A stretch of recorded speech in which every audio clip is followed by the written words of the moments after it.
Detajet të reja janë zbardhur në lidhje me vrasjen e çiftit të bashkëshortëve Kreshnik dhe Gentiana Mujeci, mesditën e së dielës në fshatin Balldren. Nga kqyrja e kamerave të sigurisë rezulton se viktimat janë ndjekur që prej momentit të daljes së tyre nga banesa në zonën e Torovicës, përgjatë udhëtimit drejt Lezhës dhe gjatë ndalesës ku kanë konsumuar kafe në një lokal në dalje të qytetit. Në pamjet e fokusuara në kamera shihet automjeti tip Audi A4 dhe Volkswagen Golf 5 pa targa, të cilët ishin ndaluar në anë të rrugës pranë lokalit ku po qëndronte çifti i bashkëshortëve. Kalimi i një makine policie duket se ka trembur autorët dhe automjeti pa targa në të cilin ndodheshin dyqitësit është larguar drejt zonës së Balldrenit dhe ka qëndruar aty, ndërsa Audi ka vijuar monitorimin e çiftit deri në momentin e ekzekutimit. Pamjet filmike kanë ndihmuar grupin hetimor që të zbardhë ngjarjen dhe të identifikojë autorët e dyshuar. Ata janë Florin, Renato dhe Adriano Mihillaj. Ky i fundit rezulton se ishte në kërkim që prej 16 janarit 2026 nga policia e Shkodrës për veprat penale, kanosje me armë dhe mbajtje pa leje armëve të zjarrit. Ngjarja e mëparshme ka ndodhur në zonën e njohur si kryqëzimi i vinotekës në Shkodër, ku pas një konflikti, Mihillaj dyshohet se ka kanosur me armë shtetasin Eduard Kësalla. Ky i fundit sipas hetimeve është kundërpërgjigjur duke qelluar me armë zjarri dhe më pas është shpallur në kërkim për vrasje në tentativë dhe armbajtje pa leje. Kësalla u arrestua rreth 3 javë më parë në zonën e Freskut në Tiranë gjatë një operacioni policor të koduar Operacionalja 89, ndërsa Mihillaj nuk ishte arritur të prangosej.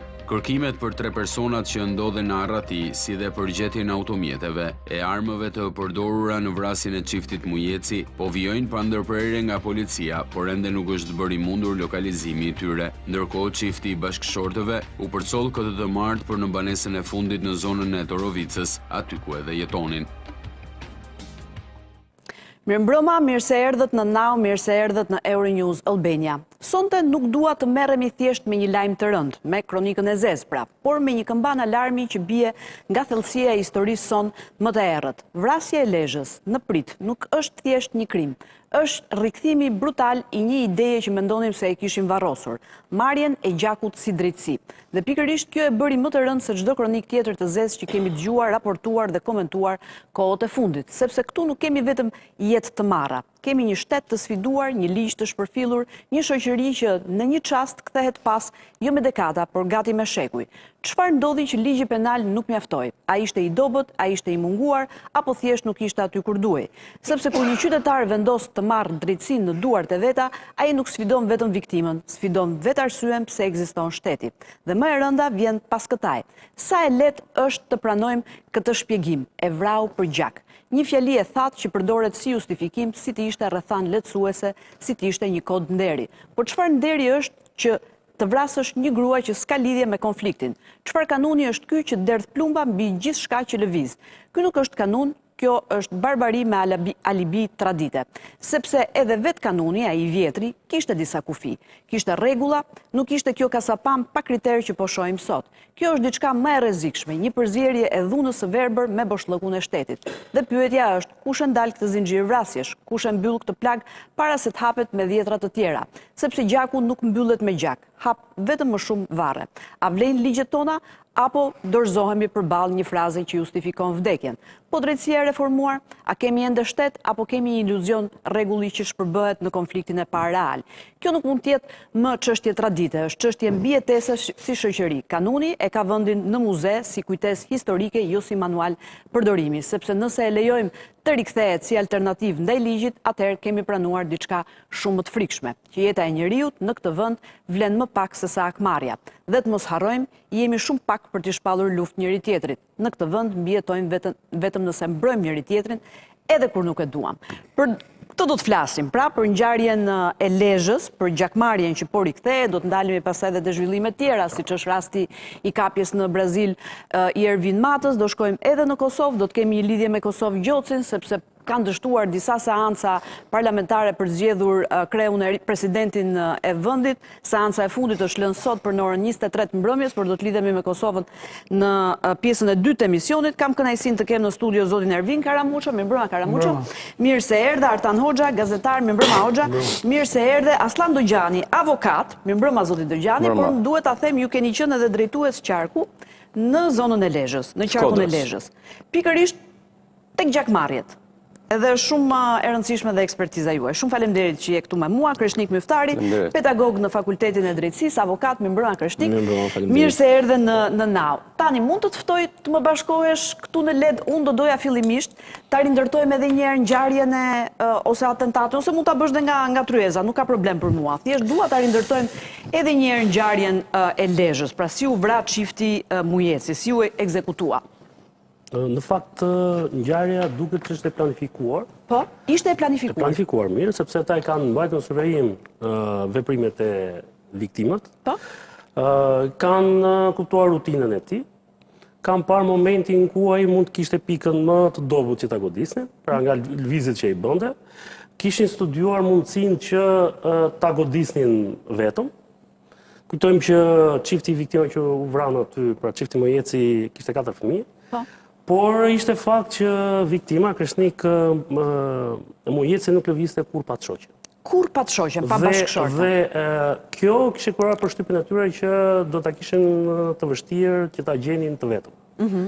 Dhe kjo gjen në një farë mënyrë jep një lloj si them një lloj justifikimi, që në fakt nuk ka justifikim, që pse shqylluar dhe ndaj bashkëshortes së Kreshnik Mujecit, pa. Pra që nuk është as në të drejtën zakonore, as në traditë, por do të kemi parasysh që autorët, pra ose më saktë autori, kryesor dhe pastaj vinë 2 kushërinjtë e tij. Po autori kryesor është rritur që 13 vjeç me gjithmonë me mendimin dhe me urrëtitjen që i kanë vrarë babain dhe du të merrte hak për babain. Është rritur në një frymë të tillë. Dhe prandaj mosha atyre është kaq shumë e re. Se në fakt, nëse shikon, aty nuk janë vrarë vetëm 2 viktimat. Të kanë mbyllur jetën dhe këta 3 tjerë. Sepse kanë hyrë në një kalvar tani që nuk i dihet fundi se si do të shkojë.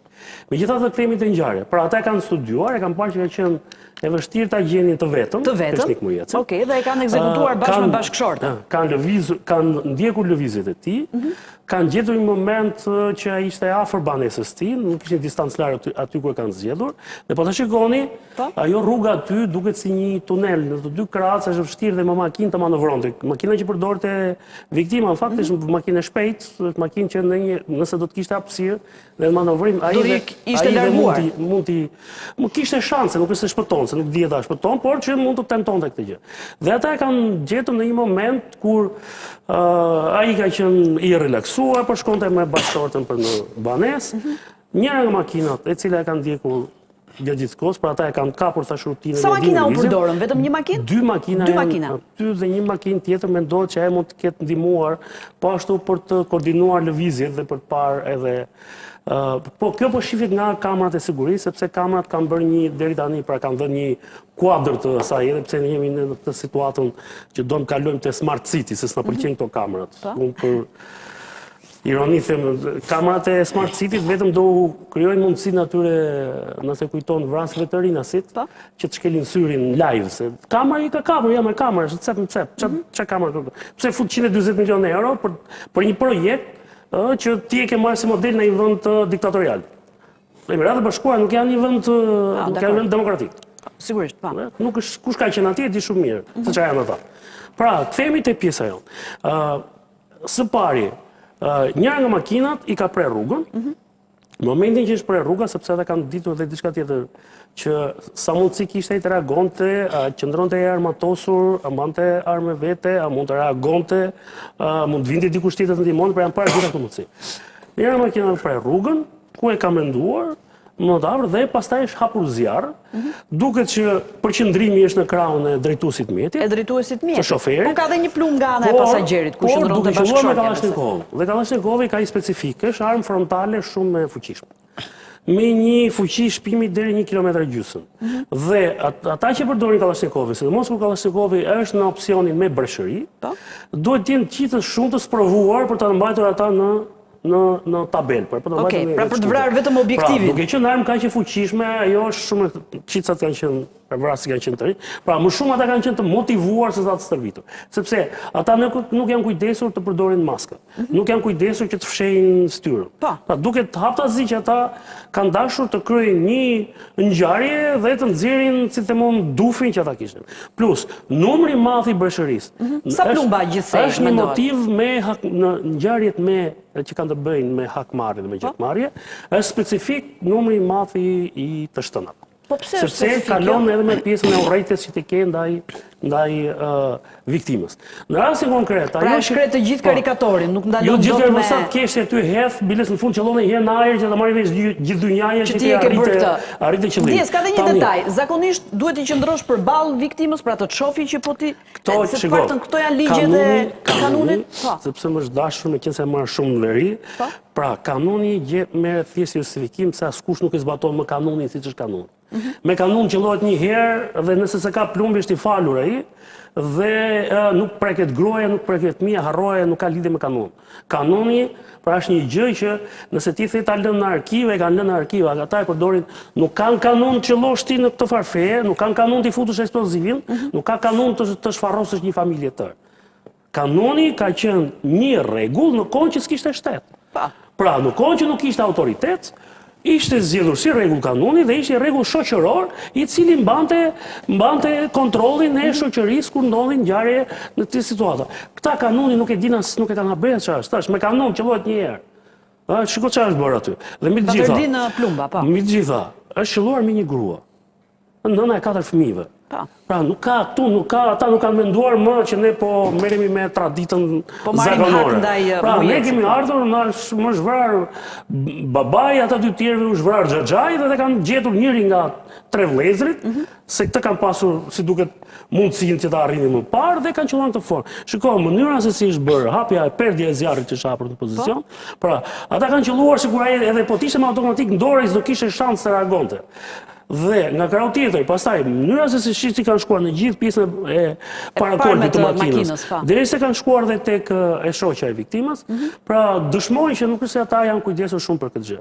Nga ana tjetër, policia ka patur të lehtë për ta zbuluar, sepse duke ditur konfliktit, ka shkuar automatikisht tek banesat e autorëve. Fakti që si ka gjetur aty dhe pastaj janë bërë lidhjet e tjera nëpërmjet kamerave të sigurisë. Por ajo që është dëshpëruese për mua në gjithë histori, më shumë sa pasojat, se janë tragjike, dhe kjo mënyrë krimi, këto ndodhin në 97-ën, në 98-ën, kur ka qenë drejtor zoti Dogjani në atë kohë. Po jo në këtë kohë. Është dëshpëruese është fakti që autori kryesor është rritur me urrejtje duke pritur të veprojnë në organet e drejtësisë. Dhe organet e drejtësisë, pra 10 vjet me radhë, pra nga 13 vjet, dhe sa briste 3 vjet që ai, kanë bërë këtë ping-pongun. Po pra, apeli është shpallë pafajshëm, pastaj rikthehen gjykata lart. Çështja sot është në gjykatën e apelit dhe çfarë do bëjmë me gjykata e apelit në këtë histori? Tani duhet fillojmë një hetim tjetër, një histori tjetër, një procedurë tjetër, një proces tjetër që të merremi me autorët e kësaj ngjarje.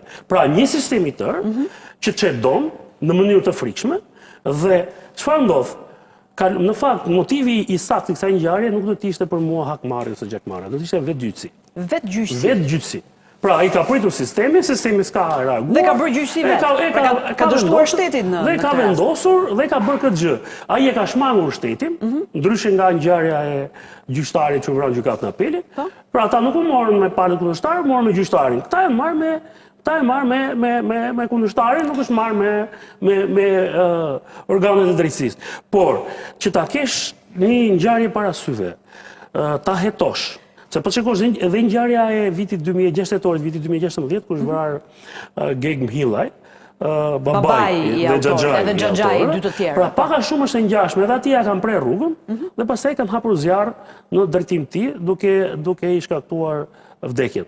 Kështu që kjo është një ngjarje mbi të gjitha që kërkon një reagim tërësor të organeve të drejtësisë, shoqëror, sepse thash pasojat janë shumë të rënda dhe për më tepër me këtë lloj agresiviteti dhe këtë skem që ne shikojmë aty, çfarë mendoni ju që kjo historia u mbyll këtu, është e kundërta. Sapo kemi hyrë. Çfarë do? Sapo kemi hyrë në një kalvar tjetër. Po s'ka nevojë të bëj prognoze çfarë do ndodhi. Fëmijët e çiftit Mujeci do marrin hak dhe ata çfarë do, apo familjarë të tjerë. Unë nuk besoj që do të ngelet ai gjata e punë. Por kjo skem, domethënë, është thjesht si të thëmë është një varr masiv që është hapur atje dhe tani vetëm o do të ikim, se ne dimë që reagimi kur s'është bërë për 10 vjet, çfarë presim ne ta bëjmë tani dhe vërtet tani shumë e vështirë për ta bërë se sa mundësia që ishte herën e parë për ngjarjen e 2016-s. Kështu që imazhi i kësaj ngjarje në fakt është një skemë që ne do duhet ta shmangim, por pasojat e kësaj ngjarje, pastaj janë bilanci i frikshëm i gjithë asaj që. Bilanci i frikshëm. Shumë faleminderit tani për shpjegimin. Karamuço, çfarë dihet për autorët? Se në fakt ka detaje të reja. Ditën e sotme është kapur një makinë në Torovicë të Lezhës, fshehur në një mullar, janë kapur plumba atje brenda gjurma DN-je. Çfarë dihet për autorët? Janë vetëm këta të tre apo është një rreth më i gjerë? Për tre po flitet. Mbase numri mund shtohet hetimet në vijim. E rëndësishme është që ne kam përmendur dje që një prej makinave ja ka bërë shumë të lehtë edhe policisë ishte marrë me qira diku në Rinas. Edhe kishte edhe GPS, sado që këta e kishin munduar që ta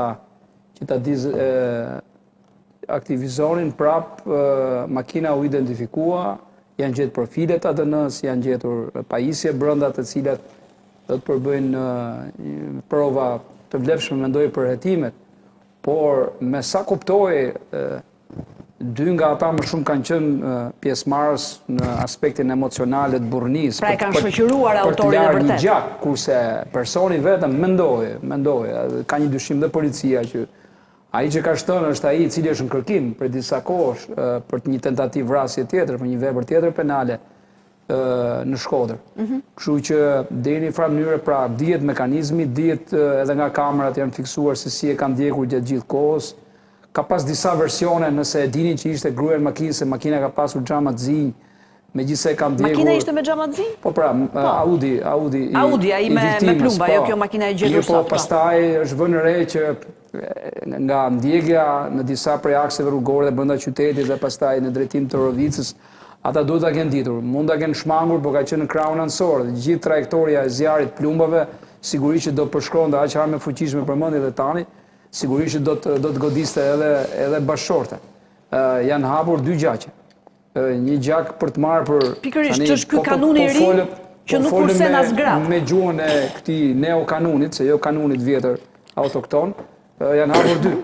Me kanuni bie 2 jetë gruaja. Janë hapur dy, tani do kërkoj gjak edhe familje e gruas, jo vetëm ajo e bashkëshortit. Kështu që kjo na e shton numrin atyre 306 familjeve që kanë... Po, pra ti ke thënë janë 306 familje në qarkun e Lezhës. Sepse është një statistikë që e kanë nga drejtoria e qarkut Lezhë. Pra, kemi kërkuar në të gjithë Republikën statistika dhe Lezhë ka numrin më të lartë sot që në flas. 306 familje të mujuara dhe në risk të lartë për të përplasur për vdekje në lidhje me motive gjakmarrje. Kështu që kjo e bën akoma për na hap një sak tjetër ku do pritet të ketë patjetër përplasje. Edhe është e pamundur ti parandalosh, e pamundur të lësh gjithë policinë që ndihmojnë në vëzhgim, këta persona të planifikojnë çdo bëjnë etj. Pra je dakord dhe ti Karamuço që autorët ishin më shumë të motivuar se sa ekspert për të kryer një ekzekutim të tillë? Shiko, kanë shprehur edhe indignatën, edhe egërsinë, edhe faktin që viktima shpesh ekspozohej dhe në një farë mënyrë mbase autorët e kanë quajtur si provokim këtë. Që shiko, ky hasmi jon del edhe nuk e kam për kokçarje që dhe të na ekspozohet etj. Sigurisht, ato nxiten pastaj edhe nga rrethet farefisnore dhe shoqërore që pyet ka vra babën, se mirë institucionet bëjnë një gjyq, po edhe një hetim para prag, po këtë e bën dhe këta, e bëjnë në mënyrë private. Edhe kur krijojnë bindje këta, pavarësisht se s'kan shumë prova që ky është, hajta vrasin dhe na ka ndodhur që ka pasur gjakmarrje dhe më pas ka dalë që nuk ka qenë ai autori. E kanë hyrë në gjak me një njeri të pafajshëm. Pra ka dhe nga këto gjëra. Se si kanë mbledhur provat ta në mënyrë private për të dalë deri në dënimin me vdekje, në thojze që kanë pas ndaj viktimës, kjo është një gjë pasaj që është në shpinë, është në kurizën e tyre, se si do ta justifikojnë këtë, por justifikimi vetëm mbas ligjit është burgimi përjetshëm. Vrasje për motive gjakmarrje është burgimi përjetshëm. Kështu që ata e kanë një fund nëse do të kapen, sigurisht mendohet që mund të jenë të fshehur diku aty. Po pra ku mund të jenë, brenda territorit të Shqipërisë apo të jenë larguar? Po pak gjasa ka kjo e fundit. Tani të shikojmë se si do të vijojë ndjekja deri në kapjen e këtyre. Por mendoj që me kaq sa janë mbledhur, mendoj që ngjarja është e zbardhur. Ngjarja është e zbardhur plotësisht deri tani. S'kan pas as maska. Do kem në një lidhje Skype, e kam në fakt që në këto momente, po do shkoj një herë te zoti Dogjani, Selim Abazin, i cili është misionar i pajtimit të gjaqeve. Mirëmbrëma zoti Abazi, nëse e kam. Po dua të gjej një herë zotin Dogjani para se të pyes zotin Abazi për këtë ngjarje. Në radh parë të falenderoj për ftesën dhe ju përgëzoj që trajtojmë tema të tilla për faktin. Ose na u duk sikur e kishim harruar gjakmarrjen dhe kur ndodhi kjo vrasje na u rikthye në një farë mënyrë. Një ngjarje shumë e rëndë, një ngjarje që ka të rëndit opinionin publik që për shvrarë një qift të ka lanë në rrugë 4 kalamaj. Gjë që është të mërshme. Ndërkohë, tu flitet për kanunin, flitet se është trashëgimi nga e kaluara, në fakt, për mua nuk është trashëgimi nga e kaluara, por është një dështim total i shtetit. Pra është dështim i stashmes dhe jo trashëgimi nga e kaluara. Kanuni ka pasur rregullat rrepta, të cilët në qoftë se do respektoj kanunin nuk do të ndodhte një gjë e tillë. Kanuni nuk përdoret vetëm në veri, se në fakt gjakmarrja ka edhe në jug, unë kam punuar, kam qenë drejtori i policisë Gjirokas, pavarësisht se atje nuk emërtohen gjakmarrje, por për shkak të vrasjes së njërit apo tjetrit, vllai tjetri janë qenë dhe kanë marrë hakun, kanë vrarë autorin e. Unë kam patur një rast në Fier, pra ne them që është edhe dështim i shtetit. Çfarë rasti në Fier? Kam patur një rast në Fier, më vjen një nën, unë bëja takim me qytetarët, isha drejtori i policisë Fierit, më vjen në takimet e përmujshme që kisha dhe më thot, kam ardhur me të pyet se kam dëgjuar se je nga Kuksi, me të pyet më kanë vrarë djalin filani. E kanë marrë një vit në burg dhe djali ka dalë, autori. Dhe më sillet rreth pallatit dhe kam marrë me të pyet çfarë bën ti, në qoftë se do të ndodhte, jo si polic, çfarë kam marrë me të pyet si individ, çfarë bën ti në rast se do të ndodhte një gjë e tillë ti. I thash, none, unë jam drejtori i policisë dhe nuk më pyet dot dhe nuk të jap përgjigje si aslan. Unë po të jap përgjigje si polic. Dhe mora dosjen me njëherë dhe brenda muajit arritëm ta rifillonim çështjen, ju drejtuam prokurorisë të gjenin prova, kishte prova. Kishte ende prova. Po kishte sigurisht prova, sepse kishte një vit dhe kishte gjetë rrugën për të dalë. Ishin edhe gabimet e policisë që kishte kryer veprime, sepse ne merremi vetëm me gjykatat, po ne nuk merremi me në momentin e parë kur ndodhen ngjarja, aty janë gjurmë të veprës penale. I mbet policia ato, pastaj është gjykata. Patjetër, dhe arrita ta arrestoj atë. Dhe u dënu, dhe sot e kësaj dite jam i mirë informuar, pra nuk është se ka marrë hak dikush, sepse ai ndodhet në burg. Jo, sepse vetë familja, kur shikon që autori i veprës penale që i ka vrarë djalin apo vllain ndodhet në burg, është në një farë mënyrë një qetësi shpirtërore, po ta shikosh ti autorin duke u sjell që ti e di, sepse problemet e gjakmarrjes nuk janë të panjohura për opinionin publik, se çfarë ndodh? Kur ndodh një vrasje futen ndërmecit ose ples që kemi pastan përpara.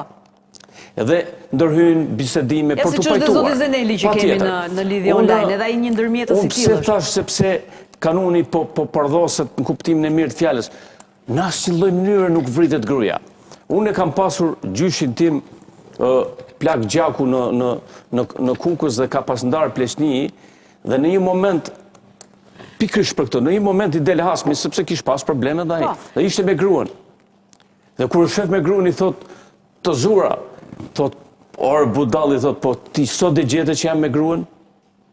Pse pak po sigurisht e la. Pse pak ditë të tjera ka moti? Dhe e la, çfarë do të thotë? Ka kuptim kjo? Jo, po të shpjegoj sepse po flitet për kanunin. Ktu keq përdoret kanuni.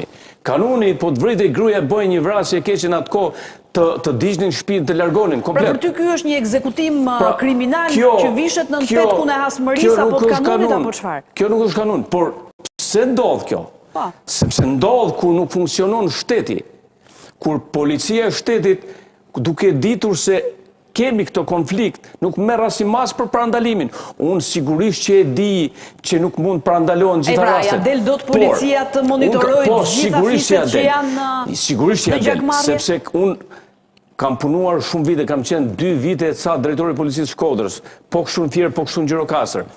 Dhe po të shikosh historikun të futesh, vetëm një rast kam patur për gjakmarrje, sepse duke zbuluar në ngjarjet e vjetra unë parandalova vrasit për gjakmarrje. Dhe ai rast ka qenë vetë, kishte dalë zoti që ishte në gjak, kishte shumë vite që qëllin dhe mrena, unë ishte sa po kisha shkuar në fakt në drejtor i policisë Shkodrës, i njofton vetë autorët dhe i thot, nuk do të rrim më mbyll mrena dhe po dalë dhe ka dalë lagjën Skënderbek, i veshkur me kostum me kollare që të merrte gjakun ai, dhe kanë vrarë atë, dhe unë i kam ndjek dhe i kam kap në flagrancë.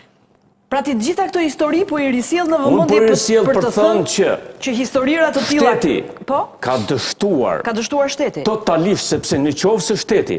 Pra dhe policia dhe drejtësia, të dyja bashkë. Shiko, këtu nuk flitet vetëm policia dhe drejtësi. Tu flitet që në institucionet e voglat shtetit, që te ai konflikti i vogël për një pronë, për një rrugë, ku policia e di shumë mirë, që në arsim. Unë kam bërë edhe një analizë për vrasjen në Shkodër. Çfarë më ka rezultuar?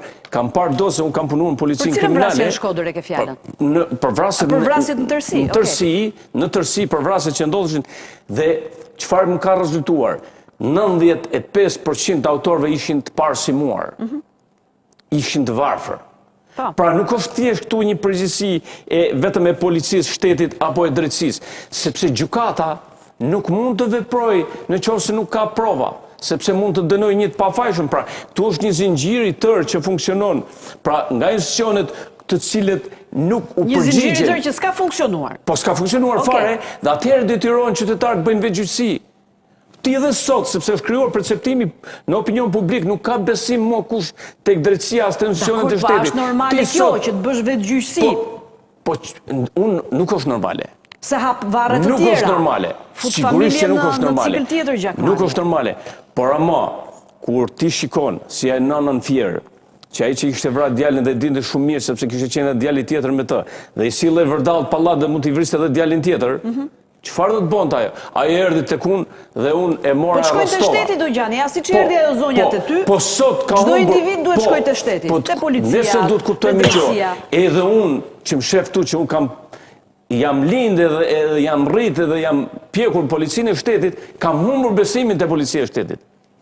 Dhe në momentin që qytetari...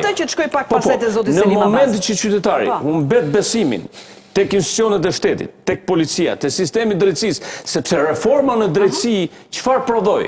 Prodhoi ja këta vrasjet e gjyqtarit brenda në sallën e gjyqit dhe këta vrasje se nëse do të ishte marrë një vendim i shpejt, po të garantoj edhe unë që edhe këta. Pra mos vonoheshin çështjet, kjo zvarritja e çështjeve që është prodhuar për shkak të ja çfarë prodhoi reforma në drejtësi. Reforma në drejtësi prodhoi një zvarritje dhe një proces i vonuar është një proces i mohuar, një drejtësi e mohuar.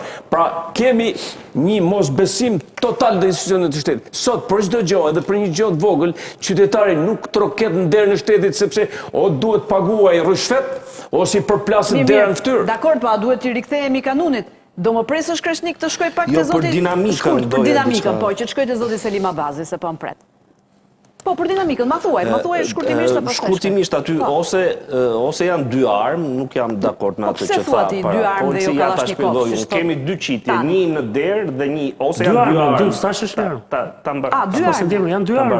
Ose ka qelluar në largim, pra, ka qelluar fillimisht në derë dhe pastaj duke u larguar, ka qelluar përsëri drejt për drejt. Kështu që ose është me të kryqëzuar, domethënë njëri përballë dhe njëri në ansore, ose i njëjti që ka qelluar në ansore, duke u larguar, ka lëshuar dhe i breshëri tjetër me gjasa. Jo, me sa dihet nga dinamika e ngjarjes, ata kanë filluar të gjuajnë pan u ndalur makina fare. Jo, janë dëgju tre breshëri, të paktën nga informacioni që kam unë, që dy janë zgjidhjet, ose është me zjarr të kryqëzuar një në anën e shoferit dhe një përballë, ose i njëjti ekzekutor nga ana shoferit duke u larguar ka lëshuar dhe i breshëri tjetër që makina është ndaluar. Dy kanë gjuajtur nga pozicione që kanë një distancë nga njëri tjetri, jo më shumë se 1 metër prandaj, po të shikosh dhe kanë qitjeve.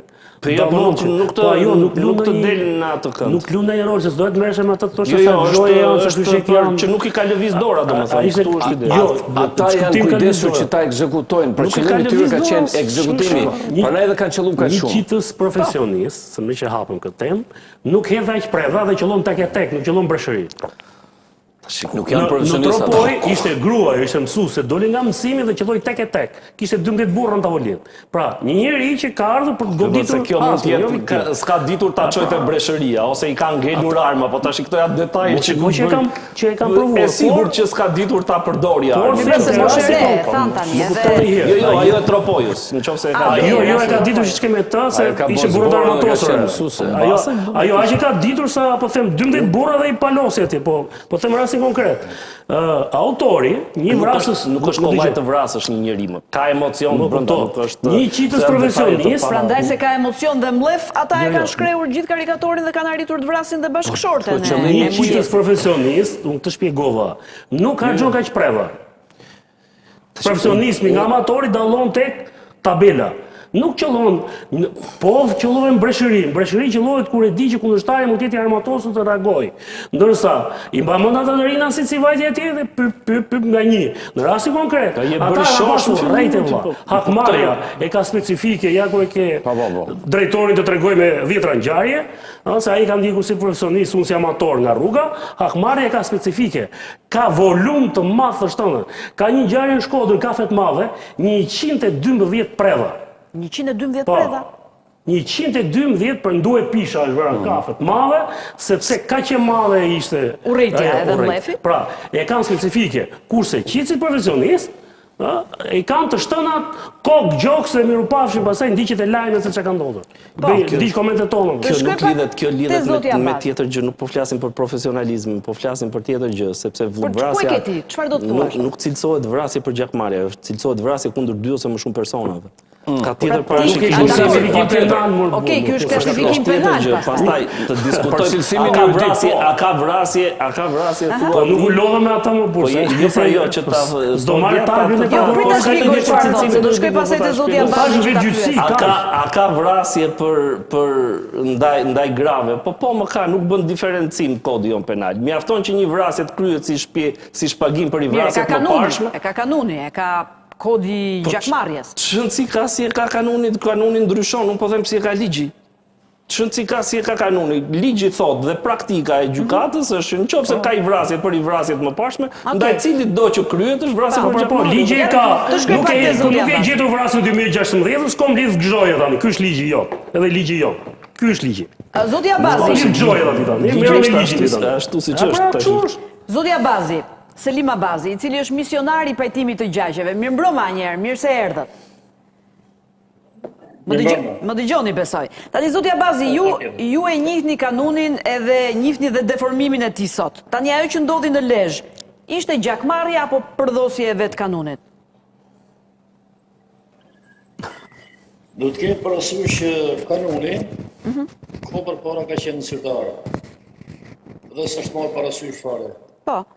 Me thimin e reformave demografike arriti që dalin pa edhe kanuni. Por këtë lloj vrasje, siç ishte ajo e Lezhës, nuk mund ndodhin kollaj. Pse? Janë të vështira edhe për kanunin se nuk nxirret pushka në gra, edhe në fëmijë. Megjithatë, ne nuk kemi ditë. Pra me qenë se është vrarë bashkëshortja e zotit Mujeci, këtu jemi përtej kanunit, përtej çdo kodi, pra është përdhosje në një farë mënyrë. Edhe kanuni është çdo lloj kodi.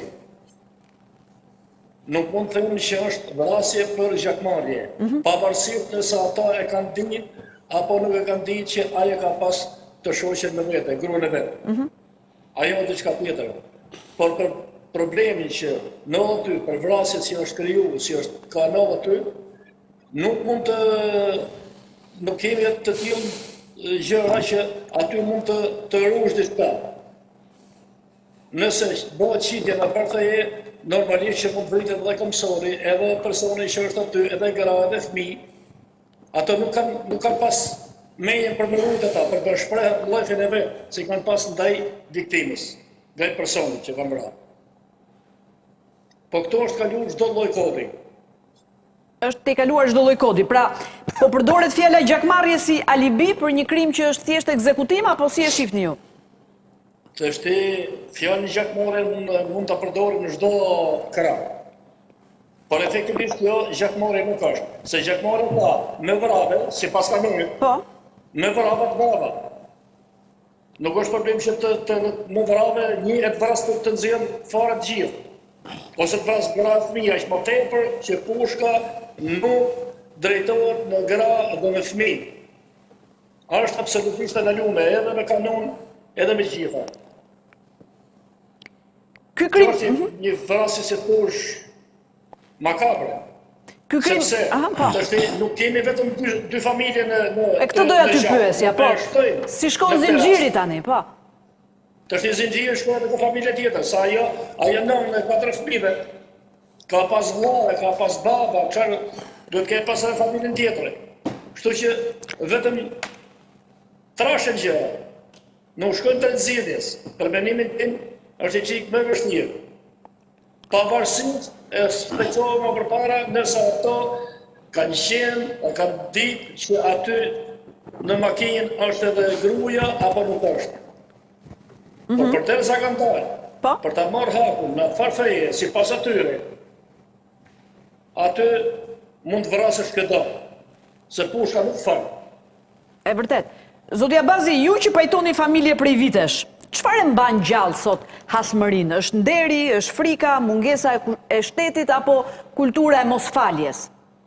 Çfarë e mban gjallë? Të themi të drejtën, këta kanë pjesë pak nga gjitha. Pak nga gjitha. Nuk është kollaj të falësh, nuk është kollaj të shesësh në mullin, nuk është kollaj të vrasësh, edhe ai që vet mos kujtojnë se ka kollaj. Edhe ai që vet pendohet. Por pendimi duhet edhe kur nuk ka efekt më. Në këtë raste, bile për kanonin, asë që duhet bëhet fjallë, sepse të paktën brezi që përristen, kanonin asë një fare. Edhe janë pak nga të rrethe të cilit kanonin e njofin. është shumë e vështirë. Edhe për ne emocionalet. Po pra, e këtë doja t'ju pyesja, pak për vojën tuaj. Edhe të nxjerrën përpara kanonit. Çfarë bëni ju në rastet e këtyre familjeve që janë në hasmëri njëra me tjetrën? Si funksionon çështja e pajtimit? Pra kush është puna juaj? Çfarë bëni? Po tani kjo funksionon këtë formë. Nëse për ta viti dikush në trokasi, nga ata që kanë probleme të tilla, familje, fise, që kanë probleme të tilla, ne shkojmë dhe shtrohemi me ta, mundohemi që të gjejmë njerëzit më të aftë, më të ditur, më të arsyeshëm, edhe të dërgojmë që mos të ulim të rrjes që edhe t'i pajtojmë. Po kjo është e vështirë. Kanë pasur rastet në një rast pajtimi. Po? Në këtë rast kanë pasur organet e drejtësisë në dorë, nuk ka arrit ke ne. Ne nuk e kemi ditë këtë pjesë. Bile në një Lezhë, në rrotën e Lezhës, kemi Pjetër Gjoka, i cili merr me problemet e pajtimit. Po? Është një nga njerëzit më të nderuar. Edhe ai nuk e di se ato vetë nuk e kanë ditë dhe nuk e kanë shpreh nëse është person i duhur ky apo nuk është. Përderisa gjykata e ka lënë thirrje të thotë që nuk është ai. Nuk është ai fajtori. Okej. Shiko, pavarësisht. Vetëm një sekondë, zoti Abazi, vetëm një moment se ka një ndërhyrje zoti Dogjani, vetëm një moment. Pavarësisht se gjykata mund t'jap, sepse gjykata jep vendim mbi bazën e provave dhe të procedurës. Por jam i bindur që zotëria, nëse është marrë me problemin e gjakmarrës atje, i din gjitha problemet që ka në zonë, i din kush është konflikt, edhe e din se kush e ka vrarë filanin, apo sepse bëjnë përpjekje për të pajtuar, paktën nga praktika që kam unë, në të gjitha rastet, e dinin pavarësisht se nuk zbuloj nga ana procedurale dhe nga ana e provës. Por nuk mund të ngjelet vetëm në dorë të këtyre zotërive që unë i përgëzoj për iniciativën, punën që bëjnë. Bëjnë një punë shumë të mirë, sepse është shumë e vështirë të hysh edhe të bësh pajtimin e gjaqeve.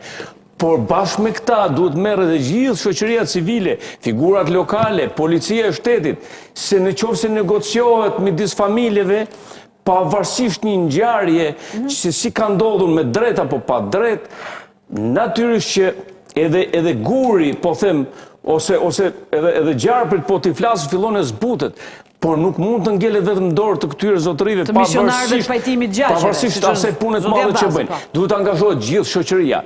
Dhe për më tepër, shteti ka një rol të jashtëzakonshëm, se jam i bindur nga praktika në të gjitha rastet që autorët kanë përfunduar në burg, janë parandaluar shumica e vrasjeve për gjakmarrje. Dhe të dish edhe i gjë që edhe vetë brenda burgut, kur bëhet një vrasje e keqe, që autori ka vrarë, po them, siç ka ndodhur rasti me vrarë në sy të gruas.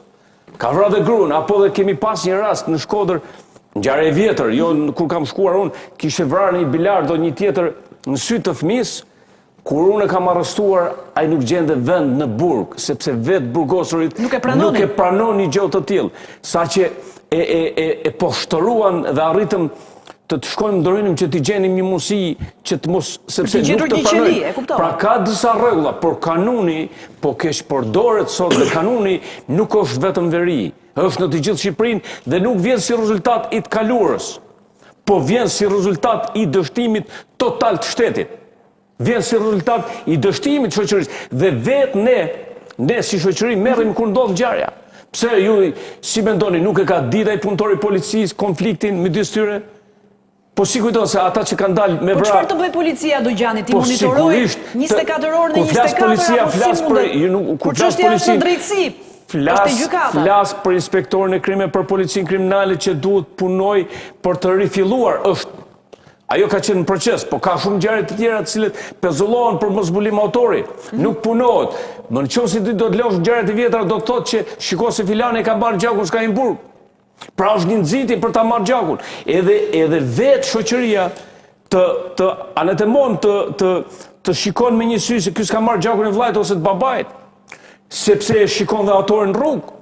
Ndërkohë nëse shteti vepron, atëherë vetë edhe familja, dhe shoqëria, dhe këta zotërit që ndërhyjnë, shkojnë i thonë, ore, shko se fale, ka ndodhur, autori është burg. Pra nuk është vetëm problemi këtyre, dhe nuk është problem që nuk dihet. Dihet se negociojnë, shkojnë absolutisht për të kërkuar ndërhyrje, për të pajtuar, edhe ai që ka vrarë. Ja ta pyes për një gjë të fundit, zoti Abazin. A funksionon ende pajtimi sot, zoti Abazi? A mund të ndërpritet një zinxhir gjaku para se të marrë breza të tjerë? Po patjetër se pajtimi funksionon, nëse ne do të bashkëndojmë punën, siç tha dhe zoti Dëgjani, se unë po e dëgjoj me vëmendjen se është një njohës i mirë, se vjen nga ajo zonë që kanoni ka më shumë gjurmë dhe është diçka që nëse në të e kapin në fillim, për pa natë në ngjarja, patjetër që ka raste që janë shtruar edhe janë pajtuar. Nuk është po tilla raste pa arritur me që po natë ja keqja, çfarë do pajtosh? Është tepër e vështirë. Absolutisht po. Mirë, zoti Abazi, a ka një statistik, pyetja fundit për ju, a ka një statistik se sa familje të ngujuara janë në gjithë Shqipërinë, kush janë qarqet kryesore, se përmendi Karamuço pak më parë... Qarku kryesor është i prezent Lezhë. Lezhë është qarku kryesor. Të paktën Lezhë, qarku i Lezhës ka 35 familje të ngujuara. Të ngujuara. 35-36 familje të ngujuara. Vetëm qarku i Lezhës. Se epiqendra ka qenë Shkodra, malësia e Shkodrës, tërsi ka kaluar në Lezhë, aty kuptohet që vinë nga gjitha treva. Pra 306 janë të ngujuar dhe me konflikte aktive për përplasje. Se përmendëm një shifër, 306 familje të ngujuara dhe me konflikte të hapura. Vetëm Lezhë 306? Qarku Lezhës. Familjet e ngujuara. Qarku Lezhës. Jo, e ka vetëm për familjet e ngujuara, zoti. Aq janë në total, thot Abazi. 35-36. Okej. Dhe çfarë do të thotë ngujim? Ata nuk dalin kurrë nga banesa e tyre? Normalisht që nuk dalin. Burrat janë të ngujuar. Ngujim nuk dalin burrat, vetëm gratë dhe fëmijët. As një tjetër. Pa nuk funksionon shteti në këtë pikë? S'mund të funksionojë Ka dot. dhe vepër penale, është vepër penale në qoftë se ti e kërcënon për të mbyllur mbrenda, është vepër penale. Shoqëria shqiptare kjo është. Okej. Mentaliteti i shoqërisë shqiptare kjo është. Mirë, zoti Abazi, të falenderoj shumë për gjitha detajet që ndave me ne, eksperiencën tuaj. Po Dugjani, te ty do vija. Kam përshtypjen, duke parë historinë dhe të kaluarën, në kohën kur unë jam kundër kanunit, unë jam që të zbatohet ligji, zbatohet shteti zbatohet ligjet dhe të ecim pas ligjit. Por, po të shikosh Kuksin sot, Kuksi nuk ka familjet ngujuara. Edhe në qoftë se ka pas në një rast janë pajtuar.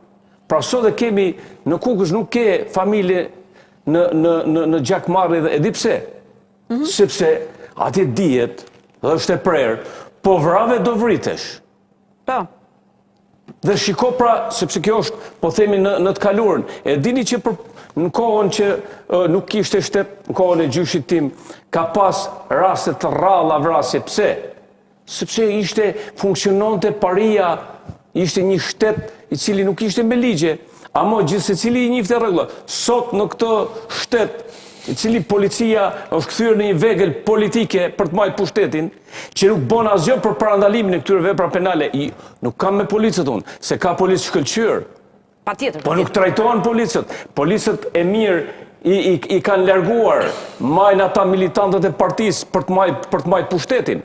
E në të njëjtën kohë, fola dhe çfarë ka dështuar sistemi i drejtësisë. Reforma në drejtësi ka qenë e mirë menduar, e planifikuar, e organizuar për të spopulluar Shqipërinë, po. Mi kjo tjetër histori pastaj. Po, është e mirë menduar. Po që do sillte vonesa, po pa diskutim besoj që duhet ta kenë. Jo, shiko, unë kam qenë deputet, dhe unë kam thënë 2 ambasadorëve. Publikisht mbledhet grupit parlamentar, ambasadorit të Shtetit Bashkuar të Amerikës dhe të Bashkimit Evropian. Ti ke fjalën te vonesat që krijohen. Dhe i kam thënë pas sa reformën në drejtësi një gjyq për sa kohë do bëhet. Dhe a do të kemi një prokuror dhe një gjyqtar më të pavarur dhe më imun ndaj krimit dhe politikës? Dakor. Sot, çfarë kemi? Sot kemi sistemin e drejtësisë, një dështim total, një gjyq bëhet për 20 vjet, njerëzit vdesin me marr pronën. Njerëzit nuk marrin të drejtën. Pa nuk marrin drejtësi, po thua, edhe kjo i bën që të shkojnë drejt vetë gjyqësisë. Një drejtësi që shkon 10 vjet, 20 vjet për mua, edhe nëse merr nuk më duhet fare. Se shijon edhe më. Absolutisht. Ku e kemi sot? Lëre se ka probleme pa fund reforma. Po, pikrish kjo ka quar këtu ku jemi. Emision vete, po këto janë të lidhura zinxhir njëri me tjetrën. Patjetër që janë të lidhura zinxhir. Ndërkohë tash njëherë, tu është kthyer gjithçka në funksion politikës për të marrë pushtetin. Merret policët. Mi pra ti këtë kritike që këtu nuk funksionon shteti, ka dështuar gjitha halka. Pranaj funksionon vegjësia. Të pyes pa Karamuço. Karamuço, po rikthehet gjakmarrja në Shqipëri apo është ky boshliku i shtetit? Ju përmendet ku është policia. Po. Zotëria tha janë 36 familje të ngujuar. Po ndërkohë, me gjithë këto dhe të tjera, të bëjnë 306 familje. Në total, po. Po pra, në kohën e drejtorit qarkut, mos gaboj Altin Mene, kanë ardhur informacione dhe shkresa që u kërkuan për studime në të gjithë vendin. Dhe Lezhë përbënte një numër rekord, jo vetëm për ngujime, por edhe për familje të cilat janë evidenca policore që janë në risk të një konflikti për motive gjakmarrje. Pra, ose mund të jenë viktima nesër, ose mund të jenë atentator të mundshëm dhe sulmues, agresor. Pra, si mund t'i mbash nën kontroll këto? Pra, është një dhimbje koke jashtëzakonshme edhe për vetë policinë dhe ato burime njerëzore që ka të shpërndara në territor. Keni parasysh dhe këto SPZ, këto, ato, etj. Pyetja? Jo, pyetjen e kisha, a është rikthyer, po rikthehet gjakmarrja apo boshllëku i shtetit? Shiko, gjakmarrja nga kjo ka lindur, nga mungesa e shtetit. Dhe gjatë kohës së diktaturës ju e dini se si ju edhe atëherë ka pas pak gjakmarrje. Po ka pas, ka ekzistuar, por në shifra shumë të rralla. Pra nuk ndodhte zakonisht. Por me tranzicionin në rilindi sërish, u rihap sërish saga e vrasit. Po këtë tha edhe zoti Abazi, doli kanuni nga sirtarët. Janë hapur ngjarje të vjetra, mendoni të paraçlirimit, janë rihapur si gjakmarrje mbasi ka ardhur demokracia, mendoni deri këtu. Dhe pse ndodhi kjo? Ndodhi edhe për shkak të këtyre problemeve me hetime, gjykata, korrupsioni, kjo, ajo, etj. Edhe nga fakti që ka një mungesë identiteti ende shumë për gjyqtarëve dhe prokurorëve që duhet dallojnë, ore, ja me ligjin, se kishim një gjyqtar ne para disa kohësh, që para dite bënte punën e gjyqtarit, mas dite shkonte dhe ishte këshilli i pleqësisë, që vendoste a ka gjak, sa gjak është, a është gjys gjaku apo është një gjak i plot. Profesor, ka pas edhe nga, ka pas edhe nga këto gjëra. Pra, për post gjithë të problemeve që përmendi deputeti. Pra, kanë qenë edhe këto probleme tjera. Edhe këto fenomenet të cilat e kanë. Po unë them që ecën bashk ekziston me një shtet të dobët, me një shtet i cili nuk e ka marrë në kontroll plotësisht territorin. Sidomos të zonat në konflikt, dhe mbi të gjitha ka ende shumë paragjykime mbi vendimarrjet gjyqësore dhe mbi hetimin tërësi. Pra, për sa kohë ti paragjykon hetimin dhe pastaj gjykimin dhe çfarë vendimi merr gjykata, sigurisht do dalesh tek varianti i dytë. në tërsi, në parim përgjithshëm quhet vetë gjyqësi, pastaj hyn çfarë forme është. Siç ishte rasti edhe i gjyqtarit të vrarë në sallën e gjyqit. Tu nuk funksionon një shtet i tërë. Po më spite, gjykata, shikoj se e ke edhe gjys politik. Po mos ta bëj që nuk funksionon. Do ta bëj teknikisht jo politike, është fenomen tipik. Do ta bëj teknikisht.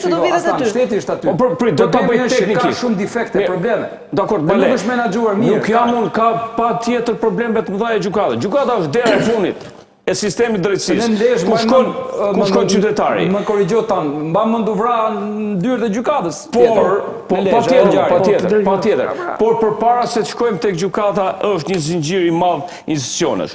Marrim problemet, cilat janë problemet e një qytetari? Qytetari sot një problem pronësie. Pse duhet shkojë në derën e gjykatës? Duhet zgjidhet nga qytetarët e shtetit. Një konflikt i vogël atje për një gardë, për një konflikt para pallatit tim, pse do t'i zgjidh vetëm kryeministri? Marrim një shembull. Kam një bandit, një hajdut që ka bërë pallatin, ka uzurpuar borën e pallatit. Duhet me zgjidh kryeministri, pse mos vjen institucionet? Ja pra që ku lind konflikti. Kur shkosh te gjykata, kanë kaluar disa duar, policia shkon vend ngjarje, prokuroria, oficerë policisë gjyqësore, i BK-s i tjetër. Dhe gjykata unë kam rezervat e mia të jashtëzakonshme. Por gjykata do të veprojë dhe ne duhet punojmë gjithë që të kemi një gjykatë të ligjit, të provës, procedurës. Pra, po funksionuan institucionet e shtetit, po të kemi një ekonomi të mirë, po të kemi një arsim të mirë, që në bagat e shkollës futet programi i edukimit, si që ka gjithë bota. Po ti sot ke një bullizëm të rritën fëmit, ti shef djalin e njërit me Cadillac që s'ka punua si ditë, që merret me drogë, ndërkohë që ai trafikanti po me masat për ndalimit të afatgjat. Po pra flasim për Ora pra afatgjat kemi shku këtu ne. Duke ardhur kështu kemi ardhur në këtë zinxhir që sot nuk është një kaos për çdo gjë në Shqipëri. Ti sot vetë, personalisht po s'pate njoje nuk merr asnjë gjë. Për një leje të vogël ti duhet me shku me dhanë para. Ka humbur perceptimi i opinionit publik, besimi i qytetarit tek institucionet e shtetit thuati. Tu ka mbaruar gjithçka. Pastaj çfarë do të bëj? Vetë gjyqësi do të bëjë, si ta shohë që i ka vrarë vllajën e del rruga ti, çfarë do të bëjë qytetari? Te shteti duhet drejtohet. Ora drejtohet s'ta zgjidh shteti. Nuk ta zgjidh shteti, jam dakord, te shteti duhet drejtohet. Amo duhet ta drejtojë gjithë secili gishtin nga vetja. Ata zgjidh se këtu duhet japim edhe një mesazh, ata zgjidh duke vrarë ti, nuk e zgjidh. Nuk jam për këtë nuk jam. Unë jam kundër kanunit. Unë jam për zbatimin e ligjeve të shtetit. Po kur nuk funksionon do të bësh veçgjyqësim. E detyron qytetarin të bëjë veçgjyqësim. Nga eksperienca, do të thënë duke ndjekur kur thash për të 32 vjet se jam në këtë profesion. Krimi i hakmarrjes dhe i gjakmarrjes është aktivizuar sa herë ka rënë vigjilenca e organeve dhe agjensive zbatimit ligjit dhe sa herë ka gjetur terren. Pra, kur ka rënë forca e shtetit dhe e ligjit, është rritur numri i... Pra më dole të pyetja që doja të bëja. Apo e sfidon kanuni shtetin, apo boshliku i shtetit, por i ngjall kanunin. Nuk ka lidhje me kanunin, mos e ngatroj kanunin fare. Mos ta ngatrojmë kanunin këtu fare. Është tjetër gjë kanuni, nuk ka lidhje, nuk ka lidhje me kanunin. Jam lodhur me këtë duke ndjekur ngjarje për kanun që me tropojnë duke dalë Saran. Është e vërtetë ajo që tha zoti Dogjani. Shiko, se ti të kam parë dhe ti je marrë shumë me ngjarjet e Tepelenës dhe me Maliajt. Çfarë janë ato? Çfarë janë ato atje? Ato janë identike. Fiks, gjakmarrë janë, po quhen hakmarrë. Edhe Labëria ka pas kanun të vet, që ka plumin e Vlorës, Tepelenën, një pjesë Gjirokastës. Por rritja e intensitetit të krimit, të veprave penale, sidomos zona me Maliaj. Po çikosh në këtë moment dy janë qarqet më problematike, me numër më të lartë të pasojave, pra të viktimave. Qarku Lezhës dhe çuditërisht është qarku i Gjirokastës, po me Maliaj e Tepelenës së përmeti s'ka. Përmet për 17 vjet ndodhi ngjarje. Gjirokastra nuk e ka këtë lloj agresiviteti. Dhe qarku i Lezhës është sepse brenda është Mirdita, është Kurbini. Pra, është një konglomerat i madh aty, është zona e Fushkuqjes. Ai është një qark që ka shumë të ardhur nga Malësia. Dhe kjo gjë, konglomerat, pasi kanë ardhur dhe nga zona tjetër të vendit, është krijuar kjo situatë. Tani çfarë do të mos harroj ta them tjetër. Tek ato pamjet u doli ajo makina që kanë përdorur autorët. Po, makina që u gjetë sot në Torovicë të Lezhës. E shikon xhamin. Anxhir Çikregjia, ishte një xham i thyer, po. Xhami i mbrapëm është i thyer, po, se është hapur zjarri dhe është hapur në 2 pozicione. Prandaj është i thyer xhami i mbrapëm nëse makinës. Është i thyer, jo tjetri. Jo, makina tjetër, ajo që u gjetë sot. Makina që u gjetë në Temullari me bar në Torovicë. Po ta shikoni, pra, ajo makina ka një distancë për një pozicion për 1 metër. Dhe ata kanë fiksuar ja ku i ke nga zhujtur. Po, edhe xhami ja ku i ke nga zhujtur, të 2 autorët kanë gjujtur mbështetur nga mrapa. Dhe prandaj shtyr xhami. Njëri ka gjujt shoferin, tjetri ka këtë këndin tjetër. Dhe prandaj rrezja është shumë e shkurtër, distanca është e afërt, dhe prandaj duket sikur është ai kënd. Iku kjo. Tjetra, për ironi të fatit në këtë ngjarje. Kjo ngjarje e ka zanafillën pikërisht në momentin kur në këtë vend është kaluar reforma për drejtësi, në vitin 2016. 6 tetor 2016. Në 21 korrik, duke u dhënë 22 korriku, presidenti, kryetari i kuvendit në atë kohë, që është sot në burg, kaloi me 120 vota reformë për drejtësi. Pra, gjatë kohës së reformës për drejtësi, brenda këtyre 10 viteve, u rrit fëmia i Geg Mhillit, u rrit, u bë burr, nuk gjeti drejtësi, ja çfarë bëri. E zgjidhi me vetgjyqësi. Tani, klasifikimin, çoj ku duash ti. Pasojat ai zvendçon dot klasifikimin i veprës si zvendçon. I veprës penale që thotë Krishtiku. Mori fund ajo. Ti sot ke 3 të rinj në kërkim, ke 4 fëmijë të mbetur jetim, dhe pastaj zgjeroje sa të shkojnë në mendje kjo histori. Edhe 2 familje që kërkojnë gjak. Vi, pastaj tek pjesa tjetër. 2 familje të mëdha. Të mëdha, okay. Që kërkojnë gjak. Rasti, për shembull, të marr rastin e Memaliet nuk e thash kot. Ke familje Kalemi atje, vra kamarieri dhe klienti lokalit. S'kishin lidhje ata çka. U ndodhën vendi gabum. Sikur ka historia ti ku Kalemi 25 vjet. 25 vjetë ka marrë jetë njerëzish, sepse institucionet në këtë vend nuk kanë funksionuar. Por, të thash, ka një veçanti ngjarje që kanë të bëjnë me hakmarrjen dhe gjakmarrjen. Pse? Ato aktivizohen kur shteti e humb vëmendjen ndaj tyre, kur drejtësia e humb vëmendjen ndaj tyre. Rasti i Ardian Nikulajt. Si vazhdoi, se që kur kishte nisur në 97-ën, nuk gjetën dot vrasës shqiptar, pa sollën vrasin nga Portugalia, i sollën bashkëpunëtorët nga Anglia. Pra deri aty kaq e fortë ishte ndjenja për tu hakmarr, se ata ja kushtoan jetës për t'i bërë ato para, sollën grupin e parë të anglezëve se morën përsipër. Erdhi grupi i dytë e paku ishte se mori përsipër, grupi i tretë e mori përsipër. Se kam hyrë ditën e fundit në burg dhe shikoj atë bënte stretching ai vrasi portugez, se që futbolliste. Bënte stretching. Bënte stretching atje se del vetëm kur del Erimi del vetëm. Atë që thoshte ish presidenti Meta që ata e lanë 20 minuta ai rrit 2 orë. Pra, në atë rast kaluan pra nga 97-a deri në momentin kur bë vrasja, kishin kaluar 25 vjet, 26 vjet. Pra deri në momentin kur ndodhe vrasja. Dhe shisa e fortë ishte ndjenja, se ndjenja e marrës ka dhe një veçanti. Nuk harron. Dhe duhen rrethana jashtëzakonisht të forta që ti ta demotivosh të hakmerret. Që të hakmerret, pra të marrë ta demotivosh. Jo më kot. Po të shikosh, po ndodhi një ngjarje për gjakmarrje dhe hakmarrje, do të shikosh në atë periudhë kohore do të ndodhin edhe 3-4 ngjarje të tjera. Duket sikur i shtyp butonin. Pse ndodh kjo? Ndodh sepse thash edhe herë janë ngjarje që marrin hov në varësi të situatës që është. Nëse situata është si të mund motivuese për ata, fillojnë kujtohet edhe shikoj se kam për këtë hakun për të marrë. Pastaj këta kanë dalë pa mask fare. Jo kanë dalë pa mask fare. Ata kanë dalë sepse kur merret gjak ato çojnë edhe fjalëre. Pra duan të duken që e kemi bërë ne krimin. Kjo është arsye. Vetëm gjë që kanë bërë ata, që duket qartë është ai ka fshehur targën sa të afrohet viktimës, për t'ikur policisë. Ata e kanë bërë haftazin, mes ditës. Ata kanë vënë firmën, kanë marrë përsipër autoritësi. Në fakt, kur merret gjak i quhet fjalë. Ai ka fshehur targën që t'i afrohet autorit. Ai nuk ka pasur frikë fare dhe kjo mua më shqetëson më shumë, që ai s'ka frikë fare nga reagimi i policisë. Unë kam parë në atë qark, edhe me dronë, me shumë dronë. Është çështje frike apo nevoja për të marrë gjak, për të marrë hak, është më e fortë se sa frika. Që e kam ndjekur atje. Personi ishte rrugë nga policia, më rrinin policët para shtëpisë. I çonte dronin ai nga sipër. Dhe merrte në telefon.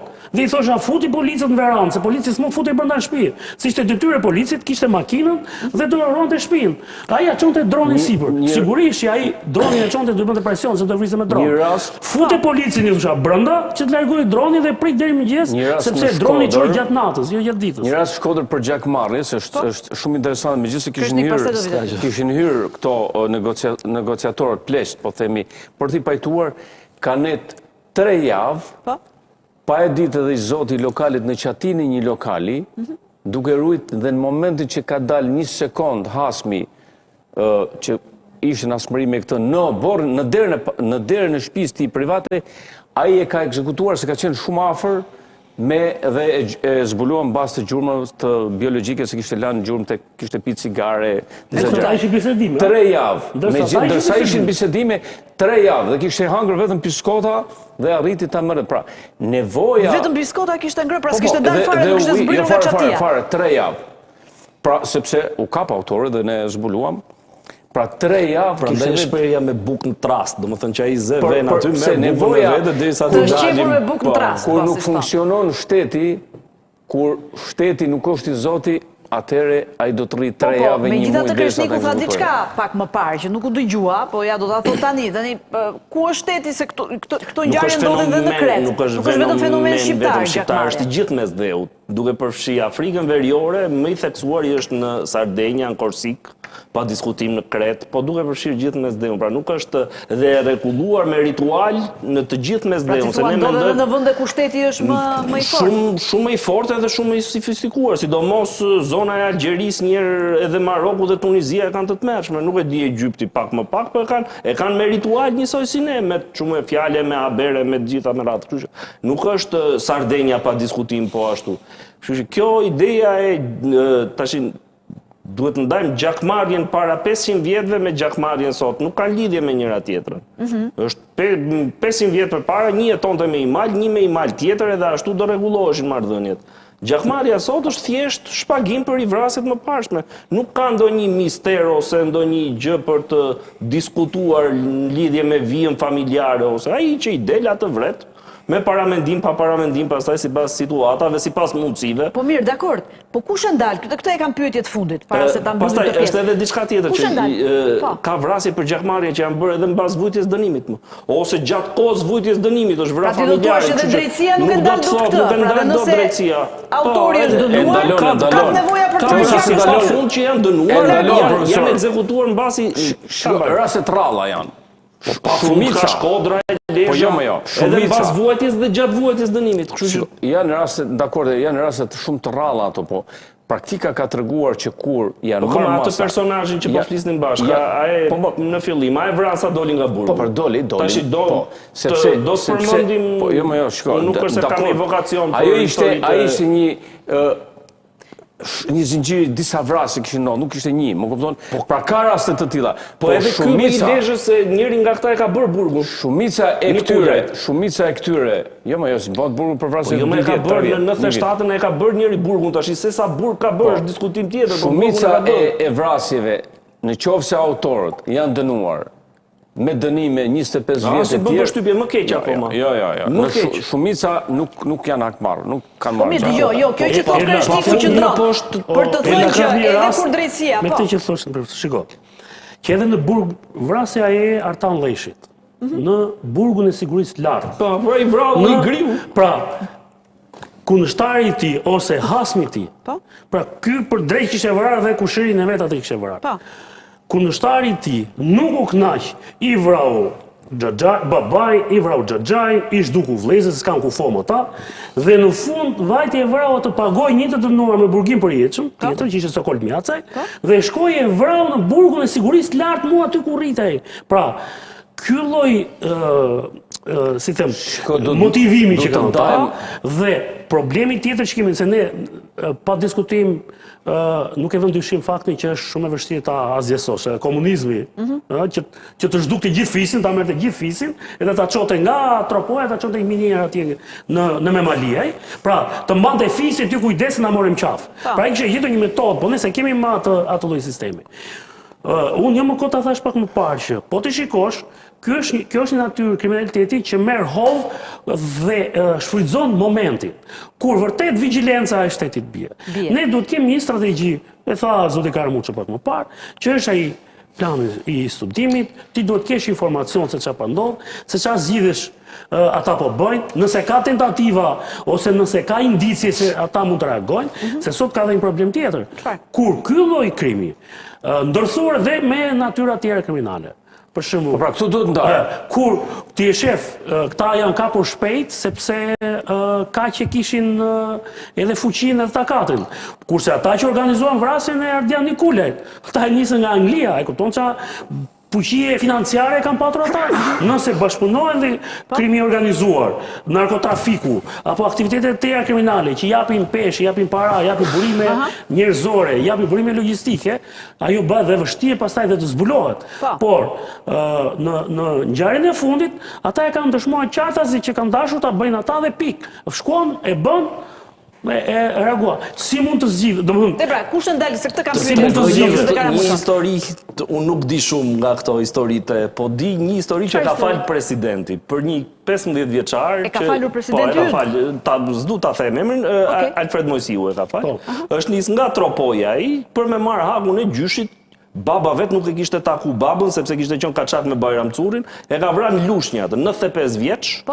Me nagant, me buk me vete, buk në trast, dhe këtë personin e ka falë 16 vjeç do të e kam ndjekur të historinë. Po, edhe e ka falë presidenti. E ka gjyshja se ishte krimi para luftës. Po pra para luftës, kishte në kod Bajram Currin, se dinte njëri e nxiti jati. Gjyshja e ka edukuar me atë frym, i jep dhe armë e thotë do marrësh hakun e gjyshit.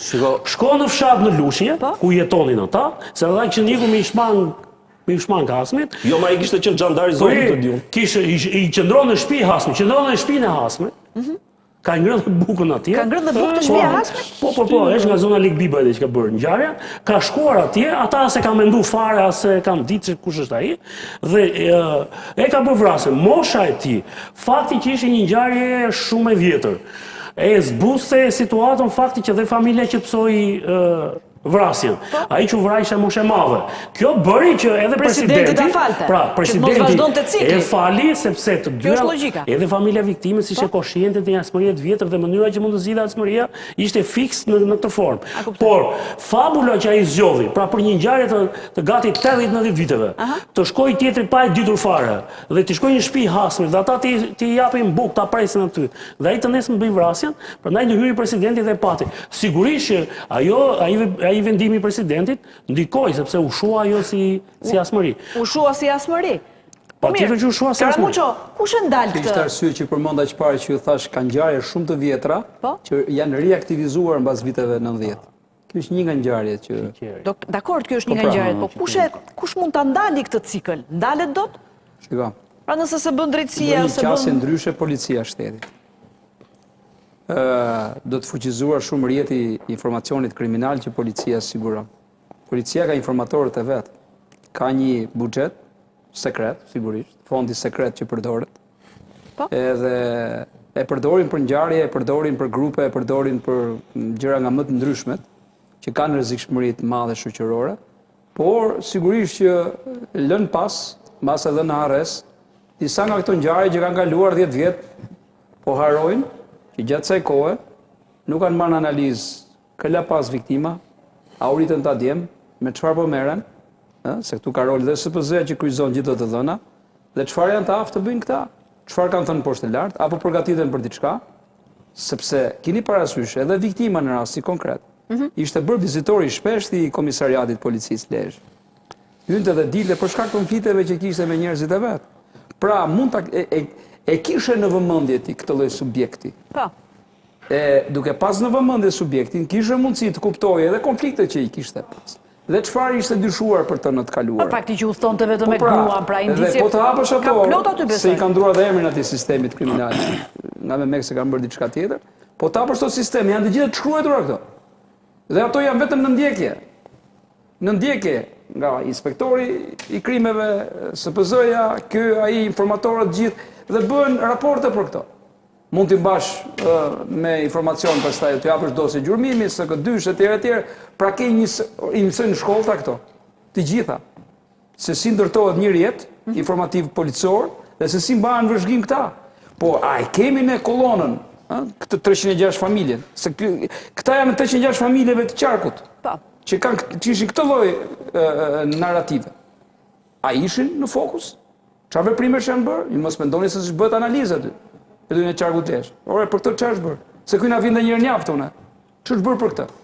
Kush ka marrë masa, kush ka informuar, kush ka analizën, po pastaj çfarë ndodh? Ka drejtori të veçantë analizës në drejtën e përgjithshme të policisë së shtetit, që mbledh të dhëna nga të gjitha këto qarqe dhe cakton prioritete. Me çfarë do të merresh ti. Edhe Lezhë është viti 4 i 5 që prioritet ka këta. Këto tendenca. Kam qelluar vetëm këto analiza se si janë bërë në një rast të vetëm. Edhe shumë s'lejohet ajo. Por në analizë vjetore kur është bërë, kam qelluar vetë. Dhe Lezhë përflitej në lidhje me prioritetet që ishin dhënë, me detyrat që janë lënë rasti konkret. Kështu që po i që më fal, nuk them që 100% je parandalon. Se mund të çohet ai siç përmendi tani dhe kolegu im, të shkon që aty, të hahet nesër ta vret aty se parashikon dot. Por raste të tilla, në të cilat janë të organizuara 2 ose më shumë persona, kanë ditë që bëjnë gjithë këtë ndjekje etj. Duhet të ketë patjetër informacion. Po kujt jap informacionin? Se ato janë zona që kanë me probleme edhe me policinë vet. Se kanë pas probleme ata kur kanë kur kanë shkuar dhe kanë folur. Mbase jo tamam në Lezhë, po në Shkodër, familje janë hedhur eksploziv tek obori i banesës, se kanë dhënë informacione në polici për plantacionet e kanabisativës. Kjo tregon për bashkëpunimin e policisë pastaj. Patjetër, si nuk tregon. Pra ka humbur një farë si rifitohet besimi, që ajo gjeta Asllani. Si rifitohet besimi, pra do një qasje ndryshe.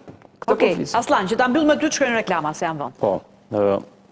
Shko, unë besoj dhe jam i bindur në këtë që nuk është se mungon informacioni dhe rrjetet informative në policinë e shtetit.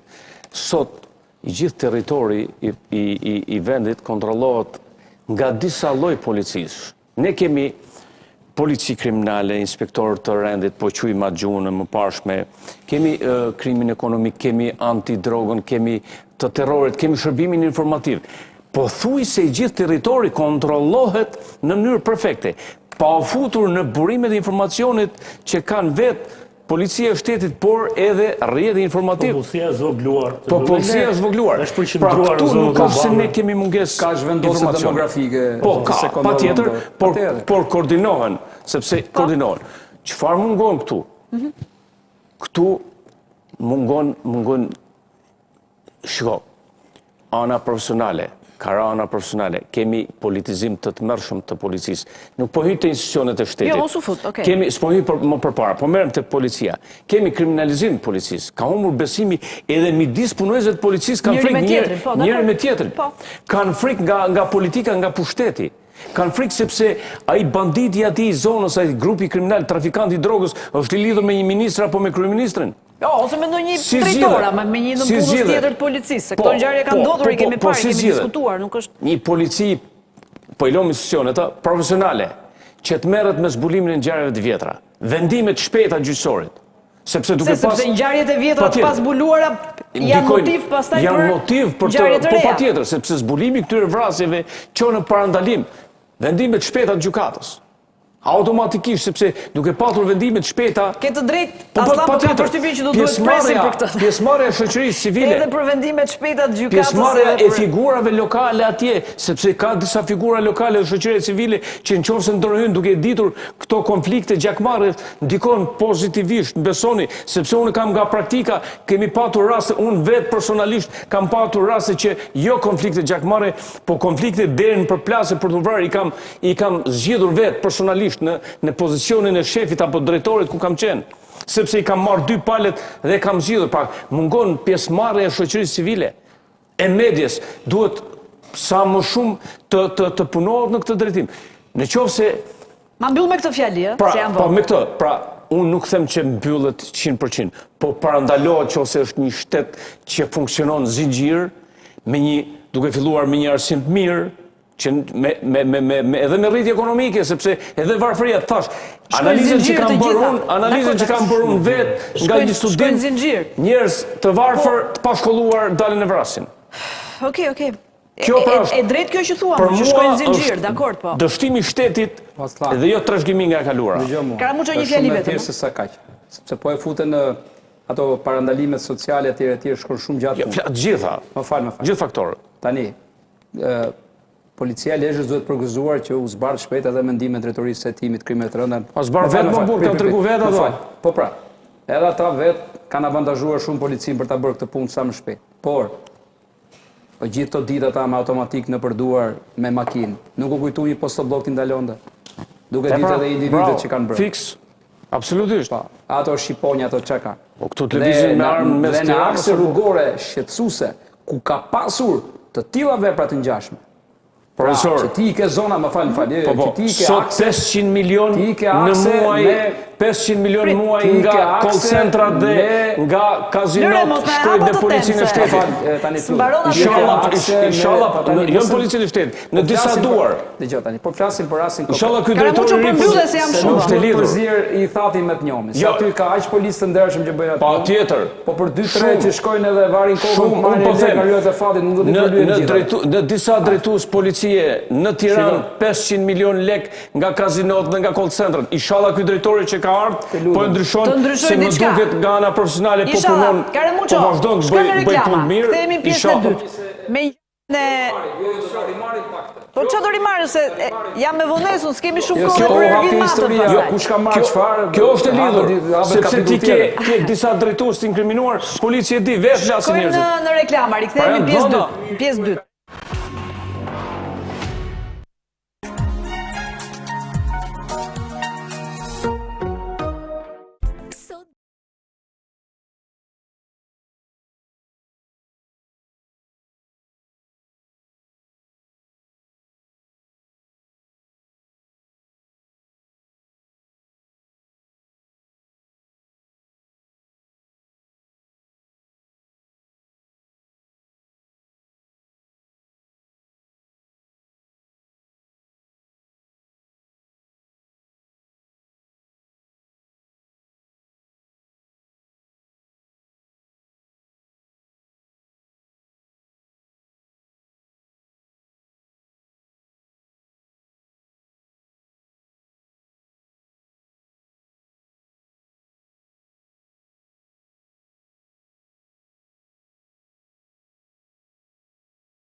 Jemi rikthyer në studio në pjesën e dytë që na ka mbetur, ndalemi pak tek arrestimi ditën e djeshme i Ervin Matës.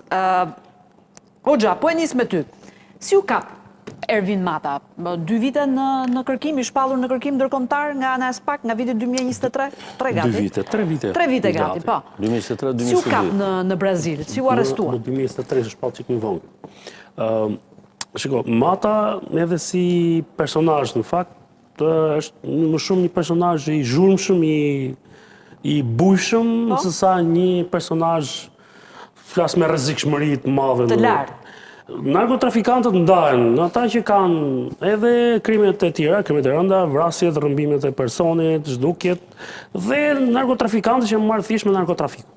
Pra nuk janë marrë po janë marrë me korrupsion, me kujtun, me këto elementet e tjera. Dhe ky ishte më tepër një që anonte nga kjo pjesë. Shiko moshën, pra kur ka ndodhur ngjarja në blok, që aty jo se si ishte emri i Boli është emri i vjetër, nëse edhe fizikisht për të shkuar ka ndryshuar nga më përpara. Por, pra, e ka emrin shumë herë. Ka qenë vetëm 31 vjeç. Dhe ky është futur shpejt në këtë lloj industrie, e parë.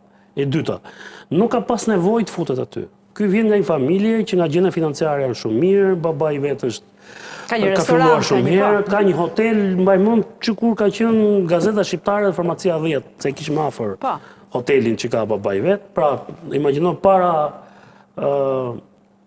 97-ës. Pra nuk është nga këta që vinte nga rruga. Sepse po të shikosh ta që vinë nga rruga janë një çik më të ashpër, kanë një lloj motivimi më shumë. Kurse ky nuk e ka pasur këtë nevojë, pra nuk ka qenë në të kërcënimin e urisë, po them si këta të tjerë. Me sa duket kjo lloj jete ju duke lehtë, ju duke goxha fitimpruse, tash nuk ka pas nevojë për parat i ka patur babai vet, bizneset i pjesën dërmuese të biznesit i ka zhvilluar babai, ky hynte pjesa që po të kishte lek, po të kishte bërë në një shitje të mirë ky, se e shpërndante paran, ishte ti parapqiu, i pëlqenin këto vajzat e showbizit, i pëlqente kjo jeta e luksit, kazinot. Pra ka qenë pak a shumë një model i tillë. Pra ti thua, nuk kemi të bëjmë me një trafikant të madh? Jo, nuk ka lidhje me trafikant. Trafikant patjetër është. Po. Ky është dealer më shumë, nuk ka grup të vetin këtu. Pra nuk mund të thosh sot që Vin Mata ka grup të vet, nuk ka grup të vet. Por marrëveshjet që bënte ky, linjat që përdorte ky, aftësia e këtij pikërisht këtu ka qëndruar. Pra, sepse ky ishte i aftë që të mund të organizonte një transfert, një sasi kokaine nga Amerika Latine, e doje në portin e Hamburgut, ta zbarkonin në Hamburg, e doje në Alicante në Spanjë, ta zbarkonin në Alicante, e doje në Rotterdam që i ka dhe ndosi këto, ta zbarkonte në Rotterdam, pra ndosin që ka ardhur SPAK-u ton, se këtu e kam pasur këto, gjithkohës, edhe nuk e kanë hetuar asnjëherë.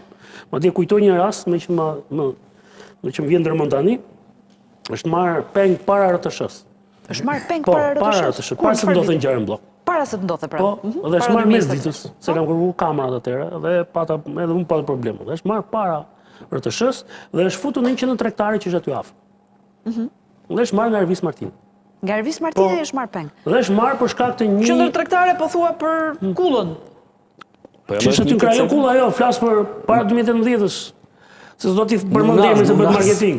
Është mbrapa piramidës ke qendër tregtare aty. Po, dakor. Te garazhet e saj. E mora vesh për çfarë po thua, po themi për. Dhe se s'ishte bërë kulla tjetër. Pra ishim shumë herët se të fillonin kullat. Dhe ky u mor peng për një kull që po ndërtohet. Bëj fjalë për trollin në saj. Diskutoi për trollin. Dhe u mor peng dhe ishte një çantë për 2 milionë euro dhe ka thënë, "Shko, çoje babait firmosi dhe të na kaloj pronësinë e trollit neve." Dhe çfarë ndodhi? E bëri... Është filmuar aty, se i kanë bërë një filmim ata në atë moment, por thash, Ervin Mata nuk ka qenë tip i gangsterit, pra nuk ishte vetë një gangster. Njeri që mbante koburën, që dilte në rrugë, që rrifte njerëz, që godiste, nuk ka qenë. Pse ky konflikt me Ervis Martinën ishte droga apo çfarë? Atëherë nuk ishte çështje droge, thash është çështje e një investimi që sot ka kaluar, nuk e di sa i ka shku vlera saj kullës, nuk e shku dhe 100 milionë euro. Që është ndërtuar të shkuar. S'ka mbaruar, ende, pa. Vi rekot e fundit që vinçat nuk po vini vërdall, nuk po punonin, pra se çështje financimi, por është investim jashtëzakonisht i madh aty. Dhe kjo punë, pra kujtoni vendi ku ka qenë Top Channel. Po. Se aty është bërë lufta për ta si do të kalonte nga si ndërhyri shteti dhe ja mori Top Channels dhe ata s'donin ta lëshonin atë kohë sepse aty kishin studiot kryesore por kujtoj fare mirë se te ekspozita Shqipëria sot e ke fjalën po dhe për këtë ngjarje ky është marrë peng është marrë thjesht që të lëshonin trollin e objektit sigurisht që nuk e ka lëshuar dhe ky ka thonë që shiko ai është një biznes i babait tim s'është imi dhe ai ka punë e veta unë kam punë e mia. Unë se digjoj për qa më thot ai, pas ai s'më digjon mua i thot për qa më kështu që kotë që më keni marrë sepse nuk jam unë që ndikoj të ka histori. Në fakt, ashtu si zhvilloj historia më vonë, dëshmoj që po aty kishte të drejtë e ka pjesë se nuk është ndryshoj në gjë, mbas asaj ngjarje. Por është fakt që ky u mor peng atëherë. Kur ndodhi ngjarja në blok, ishte përsëritja e pra nuk është se ishin pa njohur me Vis Martinis në ushqim. Pa nuk ishin pa njohur njëri me tjetrin. Po patjetër, ata kishin një zana fill që përplasën. Ndërkohë, të vim te pyetja që bëri ti te kapje. Po. Mos gaboj, kontakti i fundit që unë kam patur ka qenë ka qëndruar shumicën e kohës në Bolivi. Dhe aty ka pasur bazën e vet kryesore. Por ndërkohë lëvizte Peru, Brazil, ka kryuar të lidhjen Paraguay, e cila është bërë vitet e fundit e kanë parë dhe për disa grupe të tjera. Paraguay nuk është vend prodhuesi kokainës. Por në Paraguay këta kanë u ofrohet më shumë paprekshmëri nga agjencitë e zbatimit ligjit dhe nga kundërshtarët sesa në vendet e tjera. Po ta vësh re, pra në Paraguay ne nuk kemi arrestime të këtyre nivele. Në Bolivi ky u ekspozua shumë. A dini një moment, nëse kujton para 2 vjetësh doli një lajm që është vrarë Ervin Mata. Po. Ne kam bërë një shkrim të nesëm për të sqaruar që kjo s'është e vërtetë, se u tha fillimisht Gjermani, pastaj sepse personi tjetër i cili thuaj që ishte vrarë me Ervin Matën, unë komunikova dhe më rezultoi që s'kishte asnjë lidhje me ngjarjen. Ekspozimi i këtij në Bolivi, Bolivia është një nga vendet kryesore trekëndshit të prodhimit kokainës. Kolumbi, Peru, Bolivi, lidhjet i ka pas forta në Bolivi. Në moment që u ekspozua në Bolivi, është detyruar të lëvizë. Dhe fakti që në Brazil, që në marsin e vitit kaluar, kemi patur një urdhër kërkimi, një vendim, arrestim në adresë të tij, do të thotë që ata kanë zbuluar pak a shumë që ai mund të qëndrojë në Brazil. Pastaj lëvizja, vendet se ka një gjë, derisa më det shkoj atje dhe as unë se kuptoja. Se ne kemi sistemin europian. Kufit në Amerikën Latine janë shumë poroz, është shumë kollaj që ti të lëvizësh. Kalosh nga një vend në tjetër. Është shumë lehtësisht e kalueshme. Nuk kishte asnjë lloj vështirësie për të lëvizur në vendet e se mos ky trekëndshi që përbëhet tash i kokainës dhe vendet që janë rrotull siç është Brazili, Venezuela apo Paraguay tash duket në distancion, po e shoh janë disa grupe rresht që e kanë përdorur si bazë Paraguay. Pra ata e kanë identifikuar, e kanë kërkuar, urdhri në shtator është bërë publik. Në shtatorin e vitit kaluar. Ka qenë e vështirë kjo pjesa, sepse ky është njeri me shumë njohje, me shumë lëvizje, ka përdorur dokumenta. Shumë pasaporta bullgare i ka skaduar. I kishte skaduar, po. Kishte vetëm kartën e identitetit të paskaduar. Po ki parasysh që trafikantët shqiptarë në Amerikën Latine nuk përdorin dokumenta shqiptare. Për shembull, kur shkap Gramozar xhepi, është dashur 2 muaj ta identifikonin që ishte apo s'ishte Gramozar xhepi. Pra në Quito. Dhe ai u kap që në tregtare dhe ky pak a shumë në ambiente se ku do rrin këta aty, se nuk janë profesor doktorë. Ai është profesionist akademi shkencë thua po. Nuk është se i kanë bërë në qendres, duket që policia edhe nuk e ka bërë policia e zakonshme atje, si veprim as antidroga, se ata kanë disa njësi, sidomos Brazili, por ata kanë kryer një çështje ngjashme me xhandarmeritë në Europën e Karabinerinë në Itali, pra është policia ushtarake.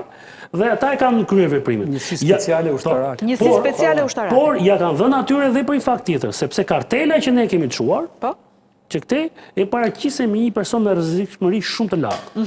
Dhe Brazili ka një eksperiencë goxha të madhe në luftën, dhe është vazhdimisht luftë me organizata kriminale atje dhe me krimin e rrugës sidomos. Dhe ata kanë vlerësuar në maksimum, prandaj kanë çuar atë njësi që të mos dështojnë, të mos u iki. Besoj që nga momenti që ky është kapur, se duhet parë tani që nga provat që i kanë gjetur në banesën e këtij, apo në ambientin ku ky ka qëndruar, kontaktet që ky ka patur në Brazil, së pari autoritetet braziliane do të hetojnë nëse ky është i përfshirë në aktivitet brenda territorit tyre, dhe pastaj është kjo pjesa e ekstradimit që e kërkojmë ne. Gjithsesi, mbas ekspozimit që u bën në Shqipëri në vitin 2023-2024, dhe në fillimin e këtij muaji, nëse kujtoni, është dorëzuar në Alicante të Spanjës, kunati i Rimatës. Se s'po vjen me emri i Preçani, po nuk më vjen emri i personit italian. Pra, ai u dorëzua vetë në Alicante. Si them, kjo e ekspozoi një herë, i ktheu edhe një herë në skemë. Dhe ky nuk e kishte të lehtë që të fshihej, sepse jeta që kishte bërë, imazhi që kishte në media, publiciteti i tepërt, të bën pasaj që ti, fama e madhe bën që ti e ke shumë të fshihesh, dhe kjo gjë e ekspozoi. Nuk e ka patur aktivitetin gjatë 2 viteve të fundit të njëjtë me atë që ka patur më përpara. Thash, ka organizuar ngarkesa shumë të mëdha nga ato që ne shohim aty. Pra ne shohim aty çfarë ka kapur Sky. Brenda Sky, në operacioni, ato dosin që ka spaku. Por aktiviteti ti është para Sky dhe Encrochatit, dhe mbas Sky dhe Encrochatit. Por në 2-3 vitet e fundit, thash, dukej që kishte rënë pesha specifike. Përderisa ishte bllokuar dhe pallati, kulla po thua. Jo, me pallatin është një ndërmarrje tjetër tregtare, se e kam ndjekur, është një ndërmarrje tjetër tregtare, domethënë është një kooperim, nuk e përjashtoj mundësinë që të jetë i përfshirë apo jo, por me se kam parë letrat, ose ata janë treguar shumë të kujdesshëm që ta mbajnë larg, dhe të mos ekspozohen, se ndryshe me hetimin që ka spaku duhet ta kishte sekuestruar atë. Nëse ata do ta provonin dhe me praktikën që përdor spaku, për rastet në mos po krimin organizuar, do ta kishte sekuestruar, po. Mbase të konfiskimi mund të çedojnë ata, po te sekuestrimi ata nuk çedojnë, ata të vinë aty dhe menjëherë të vënë shiritin. Kështu që ta mbyll në këtë rast, pra me këtë fjali është që një personazh si Ervin Mata do të ishte shumë interesant në fakt që ne ta sillim sa më shpejt në Shqipëri. Por kjo mbetet të shohim se çfarë të bëjnë autoritetet braziliane, dhe nëse ata do gjejnë implikime të tij atje dhe avokatët e këtij në Brazil dhe lidhjet që ka ky, të pengojnë një ekstradim dhe ta mbajnë në Brazil. Pra të përballet një herë me Brazilin, ja se do pyes pastaj Kreshnikun për këtë. Karamuço, policia ushtarake e përdorur për ta kapur, po edhe disa agjenci ligjzbatuese kanë bashkëpunuar këtu apo jo? Shiko, ata kanë 2 njësi kryesore, BOPEN, Batalionin e Operacioneve Speciale të Policisë, dhe BOEN, Batalionin e Operacioneve Speciale të Ushtrisë. Në rastin konkret, këto janë të kryqëzuara, pra kombinohen, koordinohen në veprimet caktuara. Por për disa personazhe, jo për favela, se këto janë mësuar, këto 2 batalione janë për favelat, që hyjnë aty, edhe ju e mbani mend shifra se sa u rit herën e fundit kur hyjnë në favelë që vranë gjithë ata mund të them... është luftë frontale ku hyet atje, Po, është luftë urbane. Edhe ata bëjnë trajnim për luftë urbane. Përfaqësues edhe të këtyre klaneve të drogës janë disa, domethënë, grupe të rrezikshme, të cilët kishin kohë që kishin mbyllur qepenat edhe thoshin këtu nuk ka shteti jemi ne. Por në rastin konkret, shikohet që koordinohen dhe me Policinë Federale, e cila bashkëpunon shumë me DEA. Për personazhe, për grupe të caktuara, të cilat këta mendojnë që ose këto grupe janë bashkëpunëtor të karteleve që ata e quajnë organizata terroriste tashmë, ose mund të jenë me interes edhe për shkak se droga e tyre kalon kufi dhe shkon në drejtim të Shtetet Bashkuar. Dhe një nga këto arsye ka qenë edhe ky personazh, i cili për faktin që përmendi edhe tani që ka qenë më shumë në Bolivi dhe Peru, do të thotë ka qenë të lënë të para. Te burimi. Ka qenë burim. Aty ka qenë. Ka vajtur në burim dhe kjo e bën akoma më të rrezikshëm për organet ligjzbatuese. Se të jetë një transportues, e të jetë pastaj një spedicioner që e sjell në Evropë, është diçka që e kanë bërë edhe të tjerë. Po nga të paktët shqiptarë që ne kemi njohur deri më sot, që ja bërë punën, pra kontaktin në burim, ka qenë ky. Ky ka qenë problematik edhe në Ballkan. Pra është skeduar në Ballkan edhe për jo vetëm për Shqipërinë, po edhe Maqedoninë. Ka bashkëpunuar me familjarë politikanëve të lartë Maqedoni, siç kemi informacione ende të pakonfirmuara në lidhje me hashashin mjekësor, që pra investonte edhe në këto lloj biznesi. Edhe të hashashin mjekësor. Po, edhe të hashashin mjekësor Maqedoni ka investuar. Pra ka një seri veprimtarish të cilat janë skeduar, janë dokumentuar etj, po ende pra për të ngritur një akuz. Tani në lidhje me këtë arrestimin apo kapjen? Po, mendoj se ka qenë një operacion i cili vinte nga një spionim. Spionim? Nga brenda radhe, po. Ta ke spionuar nga brenda radhe? Sepse fakti që ka kishte shpëtuar... lyer flokët.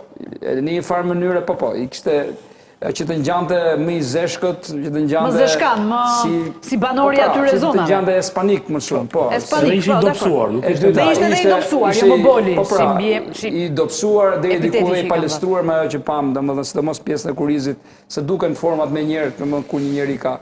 Një pashaport paraguajane e një pashaport angleze, kështu janë gjetur të paktën në kontrollet që janë bërë, s'di kë ka ekspozuar fillimisht, por në dalim... Kartën e Anglisë ka ekspozuar, ka pasur kartë identitetin. Po, dhe angleze. Po në dalim nga të tjerët që ju është dashur 2 muaj për ta identifikuar, si që përmëndi tani rastin tjetër të Gramoz Recepit, kjo është arsye. E kanë identifikuar për prasë të arrestonin.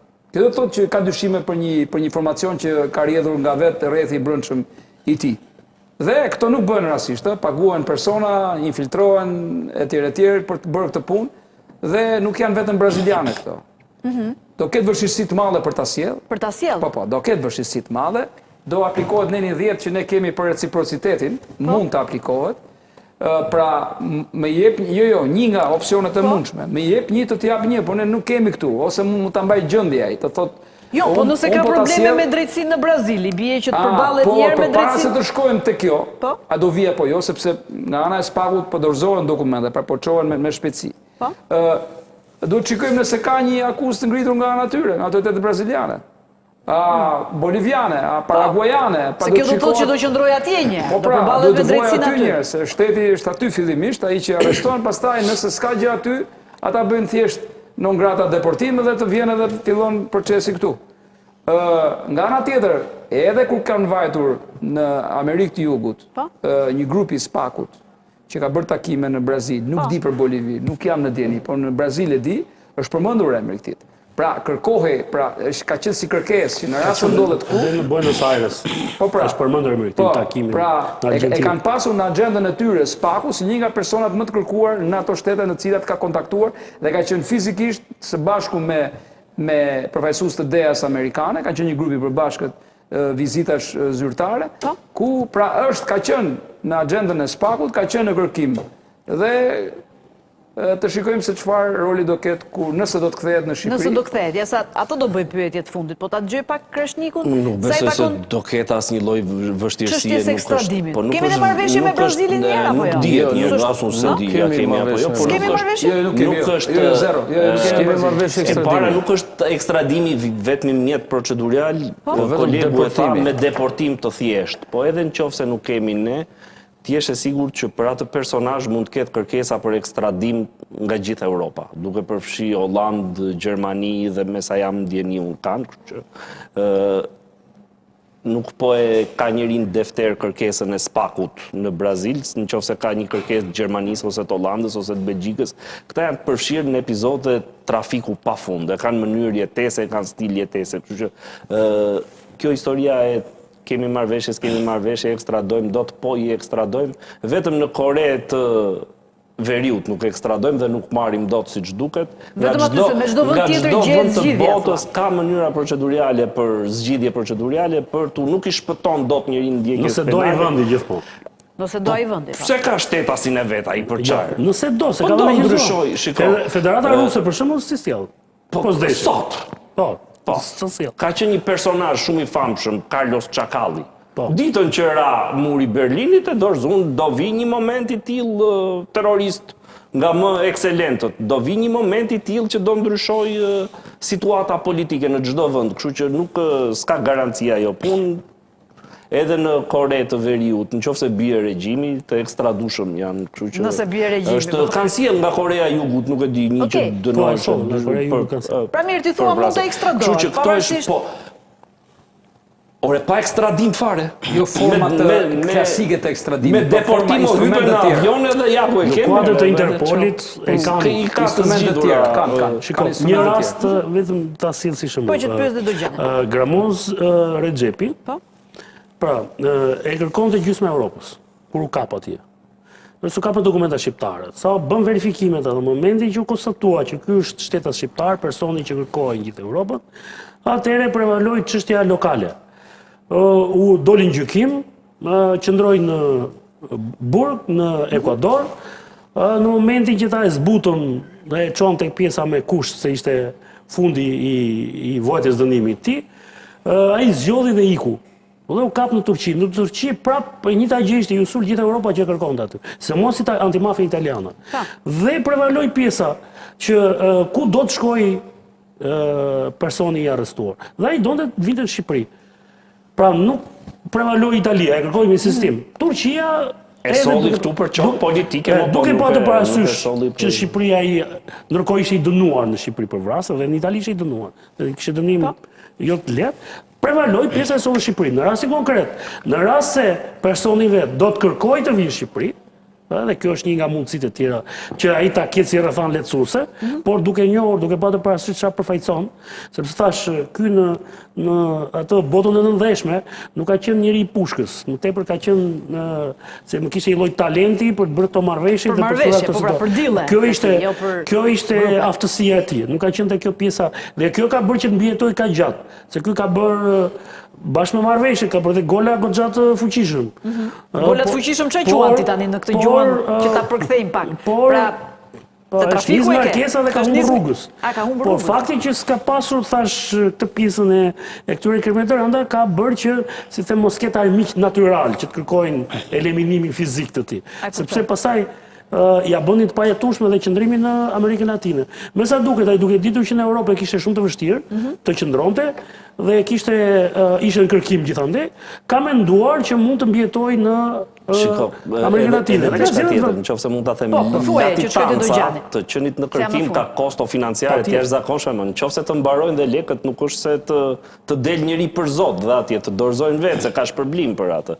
Kështu që janë histori që nuk është se ka një mister ose një teknik brenda për ta zgjidhur. Atë e dikush që ka një personazh me teorinë e Karamuços një personazh në Vlorë të paktën që e di, po që lidhet me këtë punën e raportimit për 20.000 lekë, nuk ishte edhe 20.000 lekë një muaj të roje, si tha, keni filanin që është në kërkim aty, e kapën akuzohesh për vrasje. Është biznes, më nuk është se po i rinë për parim aty për ideologji. Ta me orë pune janë, gjithë ta janë me orë pune. Kishin mbaruar orët e punës. Paka shumë policia funksionon në të gjithë botën një lloj, sepse janë të njëjtat parime, njëjta mënyrë organizimi, pavarësisht se në disa vende është më zhvilluar, në disa vende më pak zhvilluar. Unë nga praktika ime 25 vjeçare nuk kam pas rast që të kapim një person kërkim rastësisht në rrugë. Nuk ndodh. Në një rast, në i budall. Si ndodh në të tilla raste? Në të gjitha rastet, personat sidomos me këtë lloj backgroundi që kanë, kriminal, të shpenzohet shumë para, shpenzohet shumë mund, ka do një organizim shumë të madh, do rrjet, do informacion, do inteligjencë, do agent, do burime të mëdha informacioni. Sepse këta nuk janë persona të thjesht, kur thuhet që ka sipas tani që thot në Holland ta qonte në Francë, se unë nuk i kam shumë qartë, këto me 200 kg, 500 kg kokain, këto janë personat të cilët janë dikushi që kanë arrit deri atje, pra ka një background madh kriminale, nuk mund ka në rastësisht. Kanë dhe njohje, kanë edhe po sigurisht që këta kanë një rrjet të tyre që kanë informacione në policinë e shtetit edhe atje dhe këtu, sepse siç organizohet policia për t'i kapë këto organizohen për të mbrojtur. Dhe kanë burime të mëdha informacioni. Po të garantoj që edhe këtu në policinë shqiptare ka burime të mëdha informacioni, sepse Interpoli që është njeriu që e kishte ky që ndihmonte për sigurinë, ishte komanda e di atë djalin, po. Dhe ai e shpëtoi. Po, sigurisht. Pra, këto janë persona të cilët siç organizohet policia për të kapë, këto organizohen për të mbrojtur, kanë burime dhe paguajnë për informatorët. Prandaj nuk është, po ajo që më shqetëson mua është si ka mundësi që t'arri, a kemi një përgjegjësi ne këtu si shtet, që një shtetës i jonë shqiptar helmon gjithë Europën e Shqipërinë këtu masivisht me drogë, ky e tjetri me radhë. A ka përgjegjësi ky shtet këtu? Po më, dikush do ta shesi atë, dikush do ta trafikojë tani. E disa fëmijë edhe disa familje vuajnë nga fëmijët e tyre që janë në varësi të përdorimit drogës në Shqipëri. Prandaj ekziston bashkëpunimi mes policisë, shtetit, spakut, me organet e tjera lizbatuese në Europë më gjërë. Dhe në për lokalet e Tiranës pijet drogë masivisht dhe shitet droga si më qenë të shit cigare. Bëjnë një aksion të vogël her pas here. Pra shiko se çfarë ndodh. A ka të pijet, më fal, masivisht nuk pijet droga e këtij që sjell. Ora un po flas parimisht, edhe një herë, flas parimisht, nuk po flas pra a kemi përgjegjësinë si shtet po më pijet dhe kokainë këtu? Po, pijet kokainë, pijet çdo lloj droga sintetike masivisht, shumica e të rive, po. Pse? Sepse intereson edhe shtetit tonë që t'jam pitë trurin ati rinis që të mos merët... Ti e shef politikisht, dakor? Jo, se shoh politikisht fare, është janë strategji për t'i mpirë trurin në rinismo. Të rritë janë të mpirë nga trurin, nuk lëvizin, jemi mirë, thonë se rrasët në droga aty, sepse e sjellin këta. Dhe e shofin gjithçka rost. Jo, po se shoh rost. Unë nuk flas politikisht, unë flas që rinia shqiptare të rrinë vend në vetë. Të mos jetë përdoruse droge, po të mësoj aty në shkollë, që dalin të edukuar, dalin të zhvillu, sepse ju jeni pedagogët, unë kam qenë pedagog, dhe dim shumë mirë se çfarë niveli kemi në përshkolla, se nuk është se shpajuj, po vinë nga klasa e parë, nga deri kur vinë, s'kemi çatu bëjmë base kur vinë aty te ne. Prandaj është strategjia, sidomos në këto vite, është filozofi për ta shpërbërë popullsinë shqiptare dhe për të na zëvendësuar me indian. Rrugëve të Tiranës indian ke. Dhe për 30 vite, ti do kesh dëgjoj. Për 30 vite ti do kesh deputet parlamentit të Shqipërisë do të kesh indian atje. Unë du që, unë s'kam asgjë me indian, unë du që shqiptarët, unë du vendin tim, du që shqiptarët jetojnë këtu. Du që rinia të jetoj këtu, du që rinia mos jetë dërguar, du që familjet shqiptare të kenë mundësi ekonomike. Kjo do ishte idealja o do gjani po? Po bëhet, po s'duan se e vjedhin këtë vend. Bëhet, sigurisht që bëhet. Dhe kjo qëndron. Çfarë ide kishe, sepse e kanë planifikim për ta shpopulluar këtë vend. Po e shpopullojnë. Kanë marrë rrugët e Europës rinia shqiptare e këtu zëvendësohemi me... Puna është jemi në konstatim. Duhet të eci për ta realizuar, s'kemi zgjidhje. Ma thuaj ide që ti bëj një pyetje fundit Hoxhës. Koha e gjatë dhe aktiviteti i gjatë nuk lidhet me eksperiencën e tij në krim, besoj se është suporti familjar. Pra ai është shmangur nga targeti i policisë, nëse ai do ishte si individ, si emër, do ishte gjithë shteti në mos për ta kapur. Çfarë suporti familjar, se prindrit i ka politik, familjar të paktën kështu diskutohet, po prapë të nderuar. Ai ka familje shumë mirë. I ka të mirë, po ta shumë mirë. Tu jetojmë, njohim. Mbrojtja e familjes është, se po t'ishte, nëse ai do e kishte fillu vetëm ata aktivitet, po t'jesh e sigurt se as 2 javë nuk jetonte në treg. Vetëm jo, po rrugës bën dhe shok shumë. Po s'bën dot sepse shoqëria në ato rangje është me të lëviz me të gishtit. Po s'dite me lëviz gishtin nuk të... Për shembull, po marrim rast personazhe me të cilin ky përplas. Tani, Elvis Martini nuk u bë nga familja. Pra rritej nga familje intelektualesh. Që i kishte bizneset, nuk dëgjoj babaj, nuk kishte thënë. Këta janë personazhe jo tipik, janë atipik. Se prandaj mundohemi që t'i njohim nga afër për faktin për të kuptuar kush e çoi këtë në të rrugë. Edhe ai tjetër s'kishte nevojë për stili e tesës më dëshira për të... Po pra, ato dëshirat për spektakël, për showbiz, për shkollë të kazino mund të vënë 700-800 euro. 700-800 euro në një kazino? Së pari duhet i kesh. Atëherë ato si bën dot përveç se me trafik droge. Po normal. Dhe ky kishte një gjë tjetër, të gjithë ata që ishin bosën qarkullim, atë mëdhej, kishte një gjë që nuk i mundohej të mos i kishte kundërshtar. Pra, te kjo pjesë e marrëveshjeve thashë kishte dhunti. Përvojën time edhe për emrin që përmendë përvojën time modeste, domethënë krimi 30 vjeç nuk fillohet. Ti je e sigurt që po s'filloi 14 vjeç më herët. Pak më vonë ka filluar. Ky ka filluar me prap herët. Nuk është eksponent, nuk ka strategji, ai nuk ka as instinkte kriminale, as ai as personazhi tjetër i ndjeri, ti je i sigurt që si ka pasur. Pastaj miti mediatik është tjetër gjë nga realiteti. Domethënë në Tiranë, të paktën flas për këtë qytet që kam lind. Ka eksponente kriminal që e kanë filluar karrierën kriminale që 12 vjeç. dhe me vrasje, jo me... Kështu që është e pa mundur ti të hapin rrugë ata kontingent, ose ti bindësh, ti kanë emër nga Shkodra deri në Vlorë. Teorikisht ka të drejtë. Jo, është... Jo, dhe një të pyesja unë që kjo në të lirë. Unë fash në arsa i njofën, unë nuk i njofë shumë. Eci me shëmbuj, konkretisht. A di kush i prishi këto regullat që thoti, se kështu ka funksionuar. I prishi kokainë. Pse i prishi kokainë? Sepse fitimi prej saj është jashtëzakonisht i madh dhe i shpejt. Dhe ajo të bën që ti kalosh etapat. Po të marrë Front Shopja nuk ishte nevojë ti bënte këto gjërat. S'ka qenë në Elbasan. Po kur fute kjo industri, dhe kur në Hamburgu kap 16.8 ton, 16.8 ton me kap domatën qerm të lushnjës, është problem. Domate, jo më kokainë.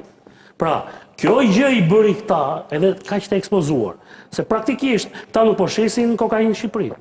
E qojnë e eksportojnë në Po vëndet e patjetër, tjera. ta po lëvizin në 3 kontinente, dhe s'ka lidhje me Shqipërinë ata. Okej. Ai Shqipëri thjesht Hoxha, më thuaj vetëm një informacion të fundit.